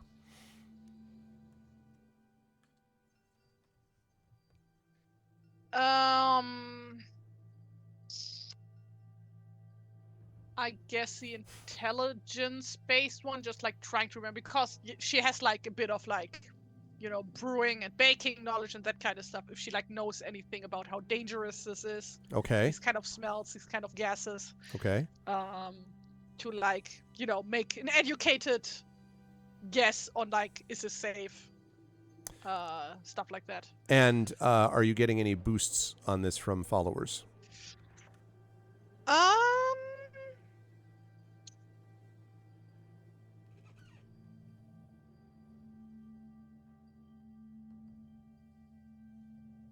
Like I can, Rickbot probably, right? Let's see here. Yeah, for a minute you froze completely, so you're like, and then you were just you froze there. I'm like, wow, you're thinking about this a lot. And I'm like, wait, okay, you're back. What about Rickmot? Like, I also don't have to spend her to get intelligence boosts. That's correct. I will say that so what happens with this is, as you're sort of like going through, it's probably about another hour into your journey, and the sort of buoyant mood after having passed the trees has sort of gradually been dampened, quite literally in some cases, by the rain. And as you're sort of like kind of trudging through the marsh, there is this, you hear this sound like a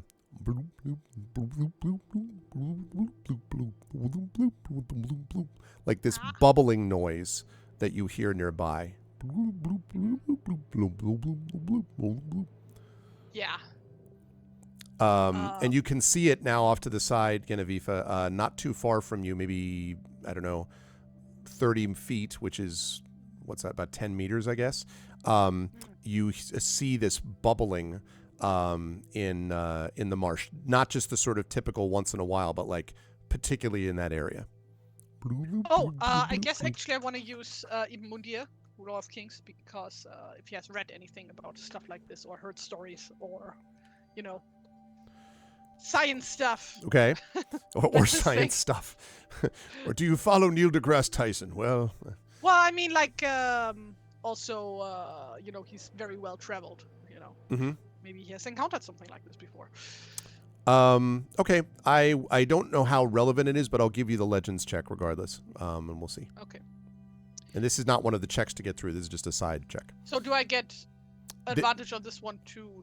Yes, but if you succeed, that doesn't necessarily mean anything in particular because this isn't like it's a little bit off. But yes, you do. 19. Okay, so he. Oh wait, not 19. That's because it automatically adds the proficiency bonus. That's 17. 17. So he says, well, I have not spent much time within marshlands, but it is said that there are many gases that rise from the swamp for different reasons, and he kind of, his nose wrinkles a bit. Well, sometimes these places hide secrets. Good or bad, I cannot say. And they all look over at the bloop, bloop, bloop, bloop, bloop, bloop.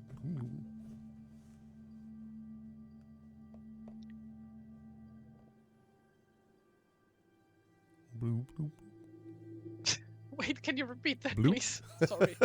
It was Sorry, a little bit. Bloop, bloop, bloop, bloop, bloop. Give you a little bit of echo. no, the part that Ibundia said. I'm Sorry. joking. No, it's fine. So he said that he did not spend much time in marshlands, but that there are often secrets that he has heard. There are gases that are released from these marshes, and they hold many secrets sometimes in those places for good and ill. But he doesn't know anything obviously specific about this place. Kätzchen. Zwei Kätzchen. Yep, they are. Ooh. They're battling it out right now. Oh yeah. They're real warriors. Real warriors, yeah. I guess we just press on. Genofif has probably smelled rotten eggs before, and probably things didn't explode at that point, so it's probably fine, right? Okay. So, Yeah. so you're gonna give that. Disgusting, but everybody lived. Don't eat it. So you're gonna give that a miss, okay? As you pass by and you sort of look to the left over where the bubbles are, suddenly there's a psh, and something surfaces, and you can see that there is the top of just one antler pokes out. And you think that the gas may be escaping from this carcass of a long dead deer. It's just kind of like floating on the surface. You don't really see it because you didn't go over to it, but yeah, not the most pleasant experience in the world. Yeah, it's not pleasant, but it's not dangerous. But one thing that is clear to you is that there are clues, it seems to you, with this. You see a couple of sightings of what looks like sort of a cry of a bird overhead, and sort of going by, and then you see the deer. And this is fairly far into the bog. I mean, it's not in the middle of it, but it's pretty far in for a deer to have just wandered and somehow miraculously made it here and then fallen over. Possible the deer was killed, but that means this is a good place for you to make your investigation check. To start seeing if you can put the clues together. So you're going to get an advantage on this now using Rickmod, I think, the Raven-minded or whatever. Okay. That's another 19. 19, wow. And, yeah. Okay. Yeah, so those scavenging birds, the cries of those gives you a little bit of a clue.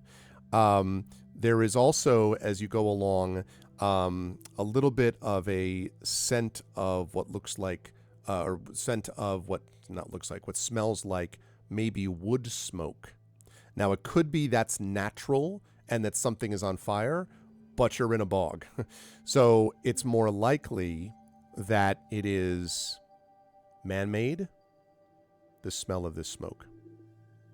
And there's like too much mist to see anything. Yes, but you can smell, and it's coming from a particular direction. Yeah, following our nose then. Okay. Noses.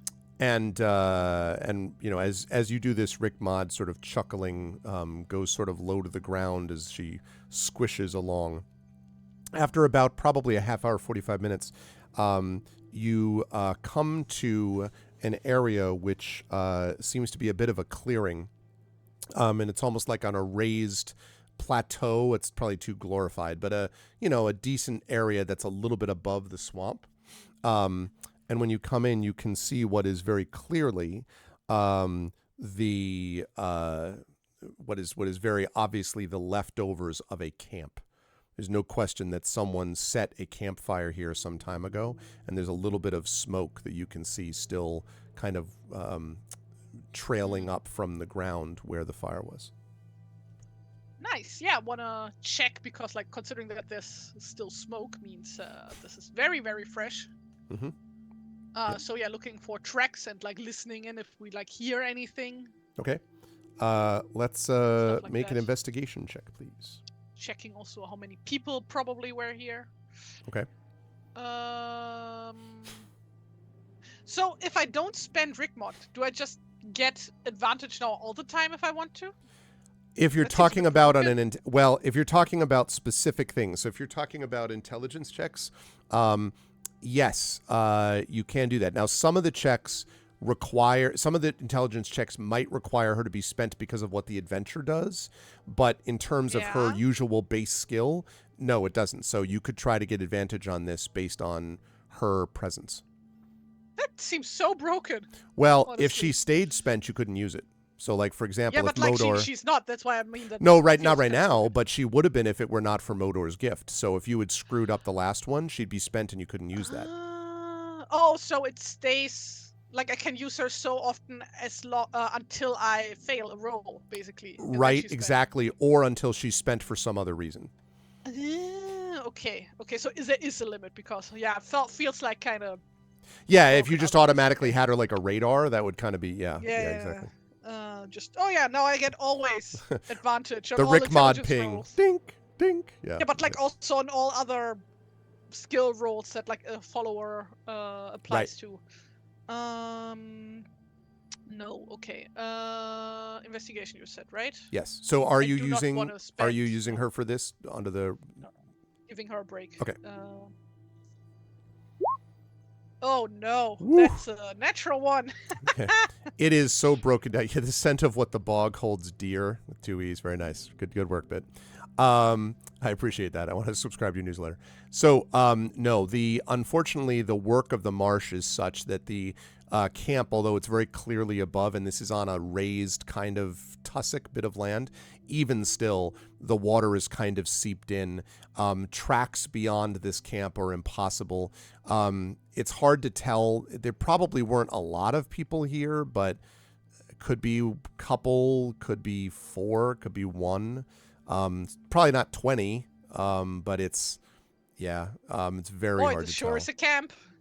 Yeah, exactly. You've seen camps, and this is the only thing you know for sure is right. that it's man-made. On account of my excellent investigation here, Genofif, I would call in a break. Because surely this isn't an ambush. And yeah, like just using the remains of the camp right now to, also take a break. Because like we've probably been traveling for a few hours now again. Yes, a couple hours, that's right. So yeah. So you're there for, this is not a formal short rest. This is just like, because you already did one. But as you're there sort of resting, Genevieve, I'd like you to make a perception check for me, please. Remember, I can't be surprised. Oh, you'll be surprised. No, That's a 16. Yeah. In the far distance, you're sort of looking off into this mist, Genevieve, and then you see in the sort of surface of the water this curious, huge hump of water is pushing through. So you can see it sort of passing by. And after a minute, you see, or after a few moments, I should say, you hear Guy there. And he sort of points in that direction. And you hear...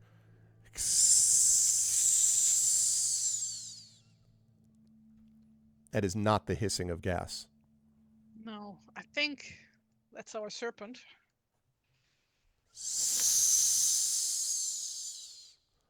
And all the followers kind of mutter darkly, except for Rick Mod, who just laughs. Yeah, just like staying quiet, staying on the lookout, and waiting for it to pass. Okay. God, Triffid, I wish it was Snake. Snake? That would be great. Yeah. Instead, you don't see a hump. You see like the top of a cardboard box just walking. Yeah. That fast. Oh, God.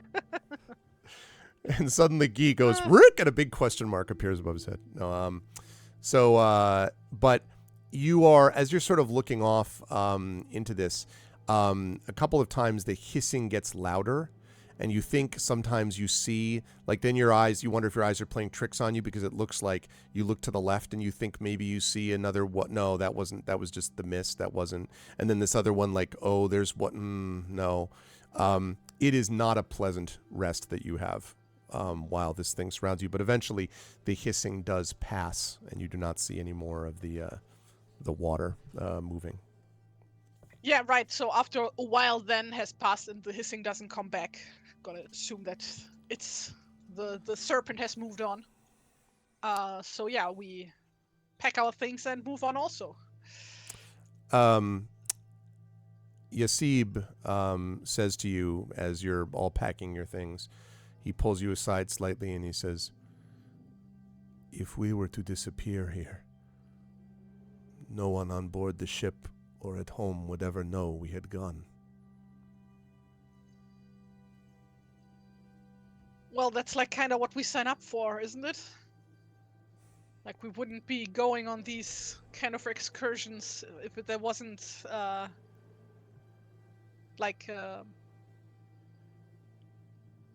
without, like, if we I don't know how to put it. This place is evil. We were not meant to be here. Yeah, I also don't want to be here, to be honest, but I think we can only leave the island after we dealt with the serpent, so And he nods. Okay. So 2 checks so far, both successful. What are you thinking about next? Right. So, we have no idea where the previous campers went. No, although it's probably a better sign that you found something. It means you're not, way off. Yeah, I guess, like, we're just gonna test around the presumed pathways around the campsite and, like, see which one seems safest. Okay.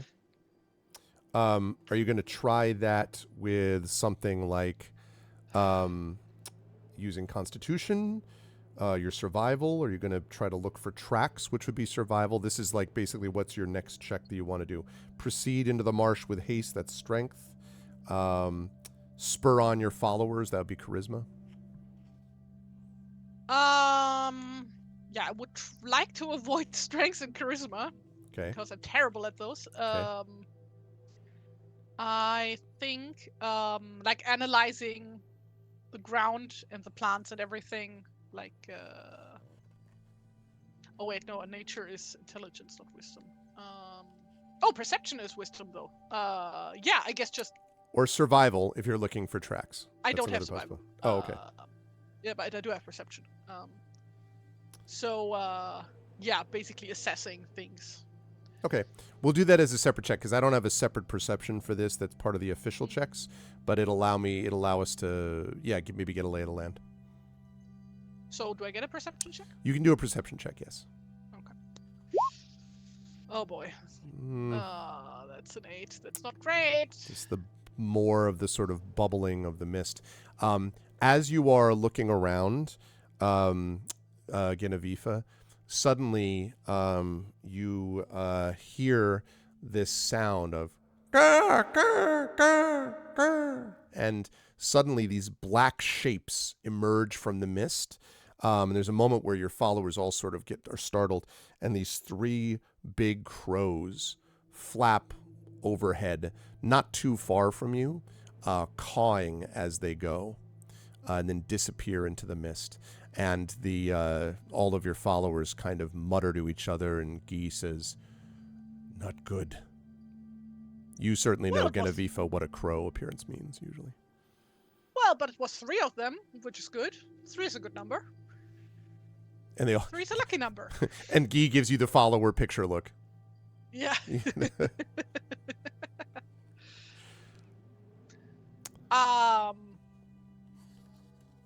So yeah, I guess at some point Genevieve would just pick a direction and get walking. Okay. We look in here at Khan. Oh, actually, which direction relatively to where we came from did the crows fly to? Well, they flew the direction you came from. They were coming from the direction you had been heading. Right. Then we're going that way because. Okay. Yeah, because like something probably startled them to make them Okay. fly away. Like possibly anyway. So. Okay, that makes sense. Are we looking and they at like eat a dead things. So and we're looking for live things. So the opposite of that is fair? So are we logic looking here. at a survival, like a con check for your next check to see? Yes. Okay, so you head off in the direction where the crows came from, following that very reasonable logic. And after about another half hour or so, you come across this huge swath of what look like bog nettles. These are basically like these spiky plants. And the first you get a note of it is when Galib is like, "Huh!" and you can see him sort of reach down and then carefully pull it up, and you can see there's this, right below the surface of the water, this very spiky kind of plant. And not only does it have a bunch of these little needles on it, which look not great, but also as he pulls it up, this foul smell kind of comes up from there as well. And you can see there's a whole group of them as you look below the water of a bunch of this sort of stinking and then presumably stinging vegetation. So this is a good moment for you to be like, push on, peoples. And so this is going to be a survival check, a constitution-based check. However, I do want to note. Survival is wisdom. Not Yeah, no, this one is con, though. okay, so I just do a con check. That's right. So, but before you do that, first of all, do you have any followers that give you a boost for this? And if not, are you going to use one of your inspiration, not one of your inspiration point that you have? Because this check again is now harder again. I'm not telling you have to. I'm just, making sure you know no, your I'm options. just looking up.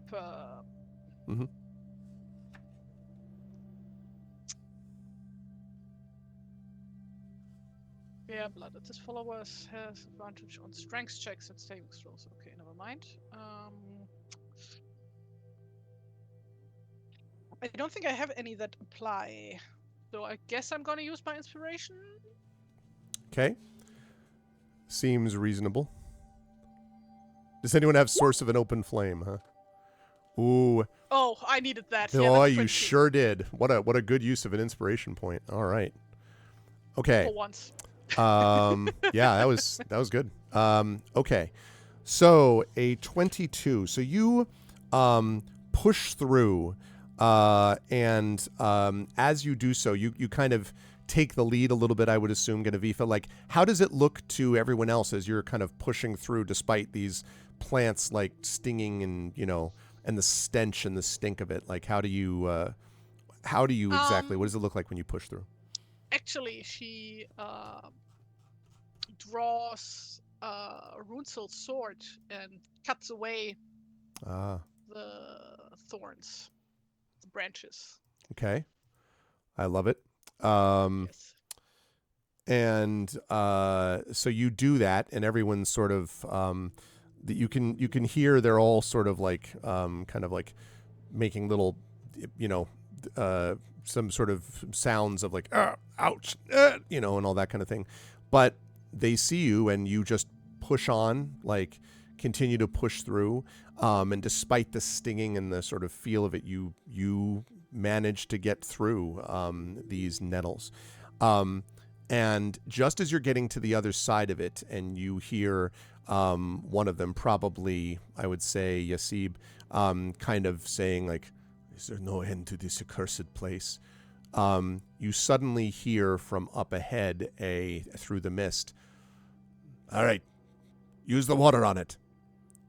Definitely human voices from not far ahead. Yeah, Gerofifa raises her hand, like signaling everybody to stop, and They like do. lowers down and like listens in.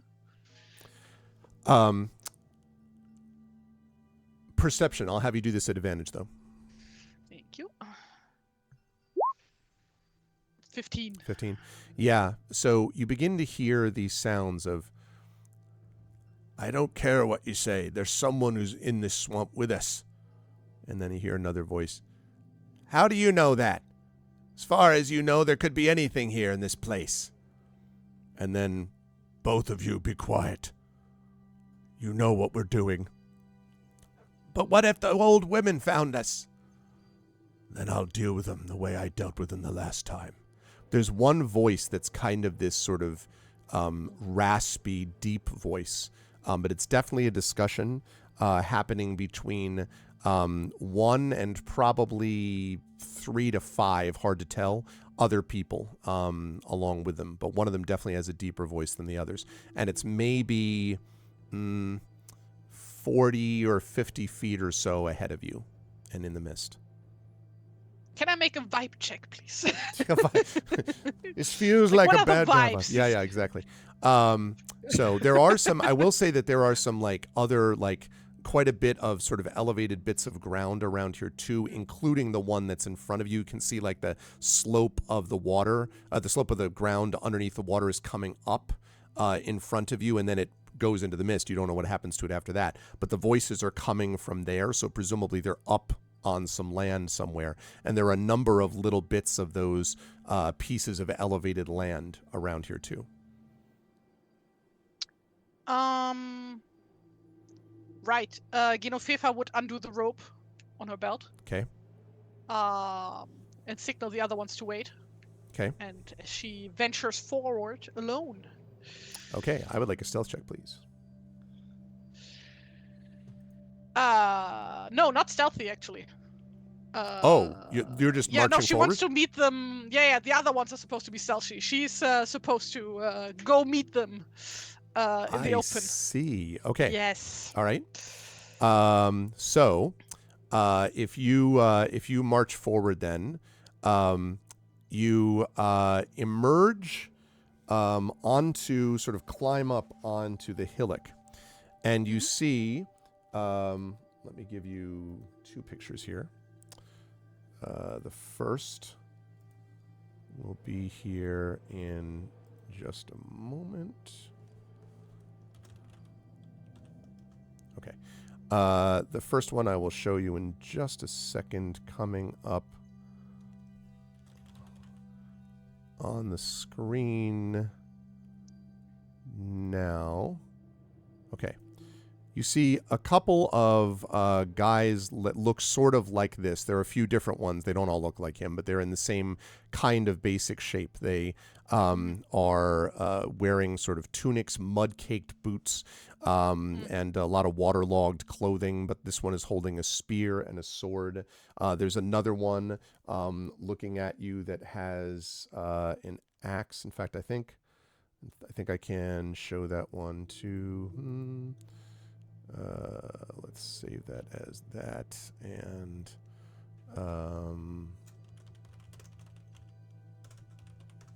okay. I'll show you the second one here right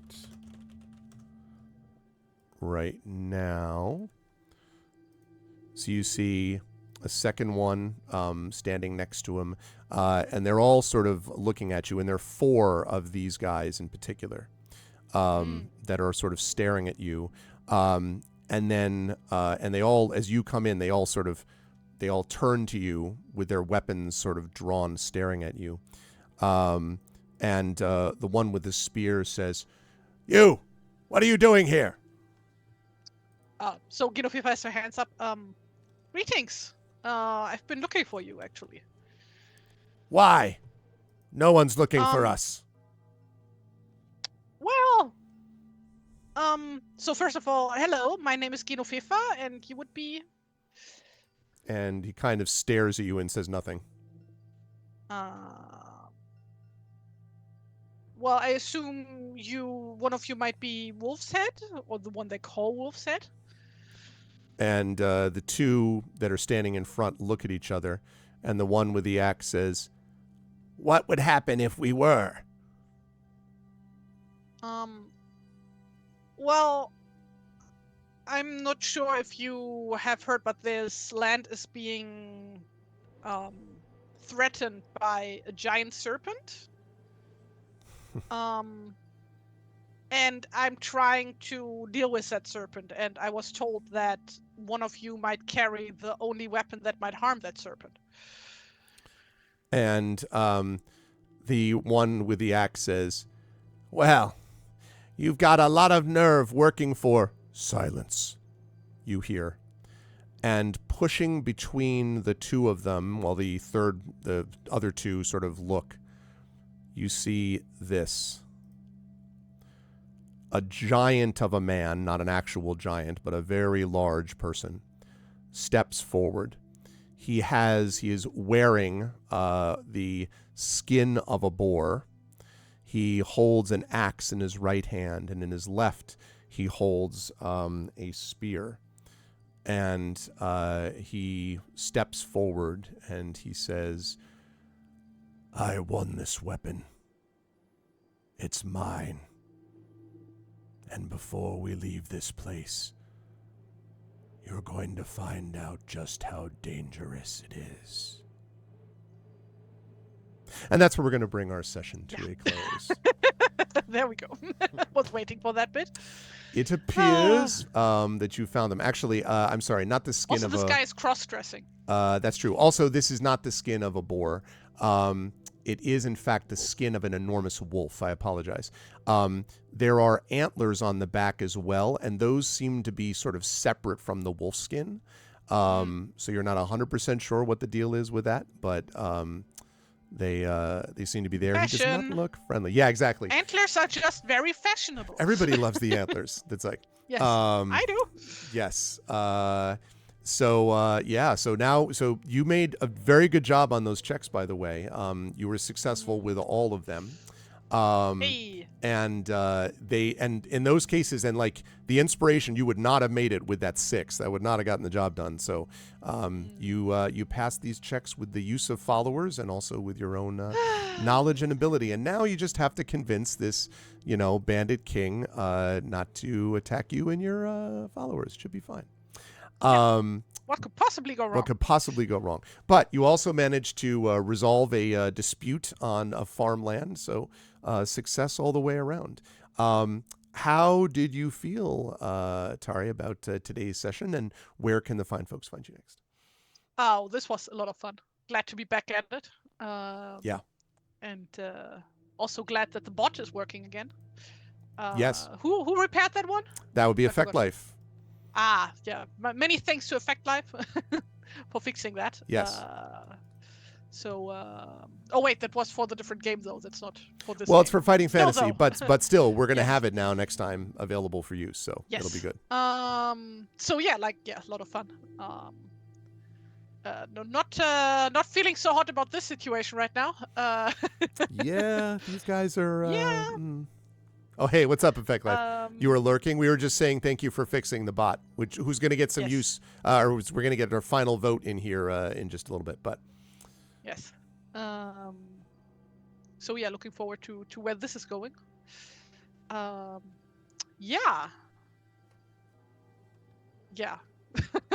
So people can find me on the social medias, specifically Tumblr, Blue Sky, and on Kara, where I post my art, among other things. You can find me under the name TariToons on all of them. So please give me a follow there. And check out my shop. Buy my stuff. yes, I want it off my shelf. which is available at this link, by the way, chat. The Yes. I think if you put in, TariToons, nope, Tari, Nope. What? Nope. It's because Arcanus bot. So Arvbot is fixed. Arcanus bot, however, is currently down. But that's fine. We will get that. Wait, I'll just manually grab the link. Yes.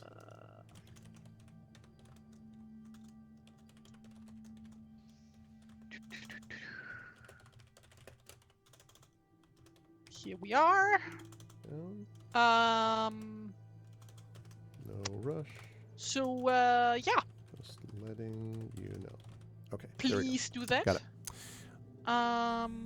And come by for the next stream. I don't know when I'm on the next time, but it will be on a Tuesday. It will be Same time. probably not next week, but possibly the week after as we Yes. move into June. And then the Fighting Fantasy game books, which we will have our bot back for that. And more of this. I mean, we're closing in on the we're in the second half for sure of Witches in the Wyrm. We obviously have to deal with this, and you still got the adder to deal with, but I'm sure Genevieve will be prepared. But yes, definitely buy Tari stuff. Yeah, exactly. Yeah. I loved the image. This also was reminding me a bit of there's a swamp scene, a marsh scene in Krull, the movie Krull, which I've talked about many times, which also reminds me a bit of this kind of like, this is just sort of creepy European marsh in my mind as a kid is all I could think of. Yeah, it was fun to see you go through that. But yes, you should buy Tari's stuff. You should get all of her things. Yes. And Tari, I guess we will see you in a couple of weeks to a few weeks. Yes, indeed. Okay. Thanks for having me. Thank you, Tari. Bye. Always a pleasure. Bye. Toodaloo. Bye. All right. So that is going to be it for us on the channel today, but not for me streaming overall. We will get definitely more out of my camera is way over to the side. Let me get it like that. Let me zoom that in a little bit. That's too much. Let me zoom the other way, but not before I push this button. Thank you very much, Shattermage. What's up, man? Thank you so much. 34 months of support. Let's go. Thank you so much, Shatter. I appreciate it, man. Thank you.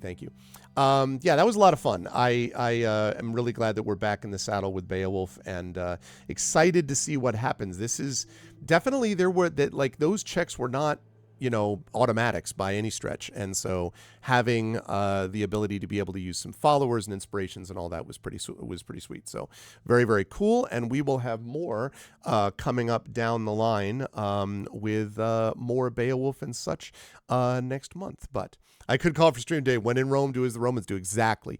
Because we are going to be over at GOG.com's channel in about 45 minutes when I'm going to be playing some Expeditions Rome. However, before we get there, first of all, I love the music's very atmospheric, but maybe let's give that a miss for the moment because we're not actually using it right now. Okay. So we are going to do our final vote now. Which is available for you in next game, and you don't need Arcana Spot for this. You can just go over. Oh, shoot. That's right. We do need it because we don't have the link. Hold on. I'm going to find it in general. I know that Triff had put it already in general. So let me find this link to go. I know Triff had placed it. There we go. I think I may have actually put it there. There we go. Right there is the link. Yeah, Arcana Spot's not there, so none of the links right now are going to work for the bot, but that link is going to work. So, yes, if you click on that, you will be able to go over and make the final vote for the game that I'm going to be playing next Tuesday. Now, it's hard for me to think about that too closely because the reality is that I'm going to be doing all of the stuff relating to ArvCon over the next week. That said, though, we are going to be doing some of that. So we have Breath of Fire 4, Far Alone Sail, and Gorogoa. Right now, Breath of Fire 4 is in the lead. I am happy with any of these, but get your votes in now because in just a minute, we're going to close that down. And then that's the game that I'm going to be playing next week, next Tuesday. So, and that, as Triff had said, is the schedule of ArvCon. Again, the annual ArvCon to benefit the Damon Runyon Cancer Research Foundation starts on Friday. Again, for those of you who missed this, Friday night is going to be the Our Vocalists playing a tabletop role-playing game with Zach Clay as the GM, and the other Our Vocalists, which will consist of KP and Rem Alternus and Indy Full Stop, along with yours truly, will be playing as players in this one-shot event that is DM/GM'd by Zach Clay. That's going to be happening at 9 p.m. Eastern. On Saturday, for day 2 of ArvCon, it'll start at noon Eastern with an interview of the Damon Runyon Cancer Research Foundation scientists. Then we are going to, at 1 o'clock, be joined by the By the Dice Roll group, playing more Ghosts of Saltmarsh. And then at 5 o'clock, it'll be Expedition from the Mysterious Peaks, playing with that crew. Then we will have a concert with Indy So Indie Full Stop will be joining us for a concert at 8:15 p.m. Eastern, I believe it is. And then that'll be an hour. And then at 9:30 p.m. on that Saturday will be the incredible community D&D with the Shadow Crew playing Waterdeep Dragon Heist. And that'll wrap up 12 hours of content plus on Saturday. Sunday, we have our marathon session of Eberron Oracle of War. We will be finishing The Dragon Below, which is the conclusion of Season 5, Engines of War of Oracle of War. That is the penultimate season. Starting in June, we'll be starting the final season of Eberron Oracle of War as the characters move into level 17. That's assuming they survive The Dragon Below, which is level 16. So season finale happening on Sunday with a marathon 8-hour session of Eberron Oracle of War, and then of Infinity D&D with Infinity Beyond, Eberron Oracle of War. And then Monday at 3 p.m. Eastern, we will have the conclusion of ArvCon 2025, featuring Mike Underwood GMing Daggerheart for the same Damon Runyon Cancer Research Foundation scientists that I interviewed on Saturday. That's going to be from 3 to 6 p.m. Eastern roughly, and then I will wrap up with about a half hour or so wrap up after that, somewhere around 6:15 to 6:45 to wrap up the festivities. Again, our goal is $5,000. Right now, we at last check had $250 that have been donated. So that link that I put up there before, let me see if I had those links. Arcanusbot was up before. It was working at the beginning. It's just something happened to it in the middle of all that. Let me see. I had this. Yes. So copy that link. Oh, thank you, Triffid. Yes, so that link right there is where the campaign page is. Technically, the event has not yet started, but if you want to send someone over to drop some money or contribute or do whatever, you can certainly do that. Again, details of that are available over on that link, and we'll be officially going live with that starting on Friday. But we are already $250 towards our goal, which is super cool, and I'm very excited for that. So that is going to be happening for ArvCon coming up this weekend. I am very excited about that. Okay, last call now for the game of the month. Very close vote here between Breath of Fire 4 and Farlone Sail. Looks like Gorogoa is not going to be joining us for this month, but Breath of Fire 4 and Farlone Sail. So I'm going to close this down in just a minute. So going once, going twice, and sold. Breath of Fire 4 it is. So that is the game that we will be playing next Tuesday. Breath of Fire 4, very excited to give this a shot. That'll be happening next week. So we will check that out. And that'll be a fun stream too, because I always enjoy the stream after ArvCon because it's sort of it all gets chill and we sort of relax a little bit as we get into a more normal routine for a couple of weeks before all the summer stuff happens, which is like summer travel and some special events like Gen Con and things like that. So, but we get a couple of weeks to just sort of settle into a regular schedule, and that will be happening on that Tuesday afterwards. So I'm excited for that. But I'm going to rise up on out of here now because I've got to go get ready for the GOG stream happening at 4 p.m. Eastern. So I want to thank all of you lovely folks. If you like what you saw and heard today, please follow the channel. Please check out our YouTube, !ArvTube. Again, a reminder, we are at 1,104 subscribers there now. Every subscription there really helps our algorithm. It's free for you to do that, but it really helps us. None of our bot commands are going to work right now, Shatter, because Arcanus bot isn't on. It was on earlier today, but I sent a message out to Shadow Mage. Not a huge deal as long as it's fixed before our next stream, as I'm sure it will be. So it's being broke. That's right. But what was I saying? Yes. So anyway, that's true. I can't give you the exclamation point, any of those things. But if you go to the YouTube, you'll be able to find that and support it. Discord, you can join our Discord channel as well. A lot of this is available on the channel page. So there's that. You can also support us by checking out by supporting my Twitter. You can follow my Twitter and also my Blue Sky, which you can find links to on this page. And of course, arvinelleron.com is the webpage for all of that. Financially, of course, support the Patreon. Again, you can find a link to that on the page. You can also, of course, support us by checking out our merchandise area, which has a bunch of stuff related to good swag for the channel and good swag for you. You can also subscribe to the channel, as a couple of you did today, so thank you for that. And get those custom sub badges and emotes and inspirations, which may be needed by people as we go along here. So there's that. And then, let me see, what else do I need to say about that? I think that's all I need to say about that stuff. On the publishing side, you can support my writing by checking out my award-winning books, Icarus, my graphic novel from Athos Arts, the Grey Assassin Trilogy, which is Grey Shade Renegade Heretic. Those books are the Grey Assassin Trilogy, award-winning from Athos Arts. You can also get our audiobook of Grey Shade, if you do a search for it, by our very own Trent Sparks from Athos. And from Alligator Alley Entertainment, you can get my Tales and Tomes from the Forbidden Library, which is my 5e adventure and sourcebook from Alligator Alley Entertainment. Also, don't forget to pre-order when you can. You can go to those links, pre-order the tabletop role-playing game of Grey Shade, which will be coming out in Gen Con, which is in August of this year. So you can pre-order that from lead designer Brandon O'Brien and the amazing people at Alligator Alley. Otherwise, I would give you these commands, but currently they are down. But Black Lives Matter, important to affirm and assert the significance and importance of Black lives. Definitely check out the World Health Organization page on suicide prevention. Important to reach out to others when you need help, reach out to others when they need help as well.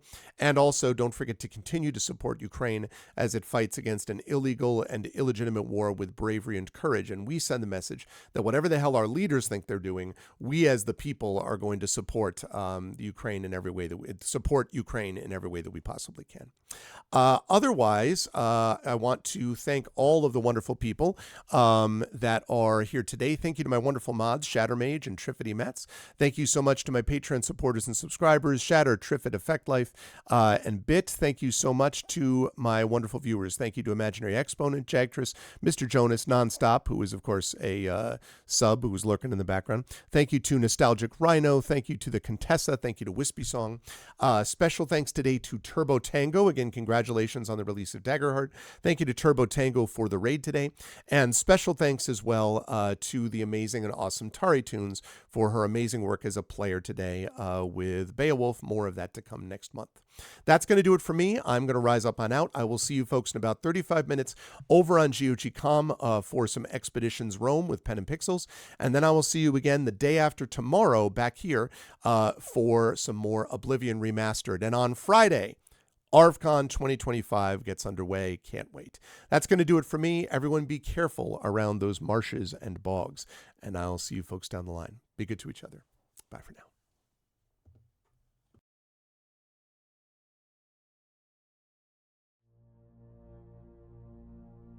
Then on the strand, with steeds and treasure, and armor their roomy and ring-dight ship was heavily laden. High its mast rose over Hrothgar's hoarded gems. A sword to the boat guard Beowulf gave, mounted with gold. On the mead bench, since he was better esteemed, that blade possessing heirloom old. Their ocean keel boarding, they drove through the deep, and Daneland left. A sea cloth was set, a sail with ropes firm to the mast, the flood timbers moaned. Nor did wind over billows that wave swimmer blow across from her course. The craft sped on, foam-necked it floated forth o'er the waves, keel firm bound over briny currents, till they got them sight of the Geatish cliffs, home-known headlands. High the boat, stirred by winds, on the strand updrove. Helpful at haven the harbor guard stood, who long already for loved companions by the water had waited and watched afar.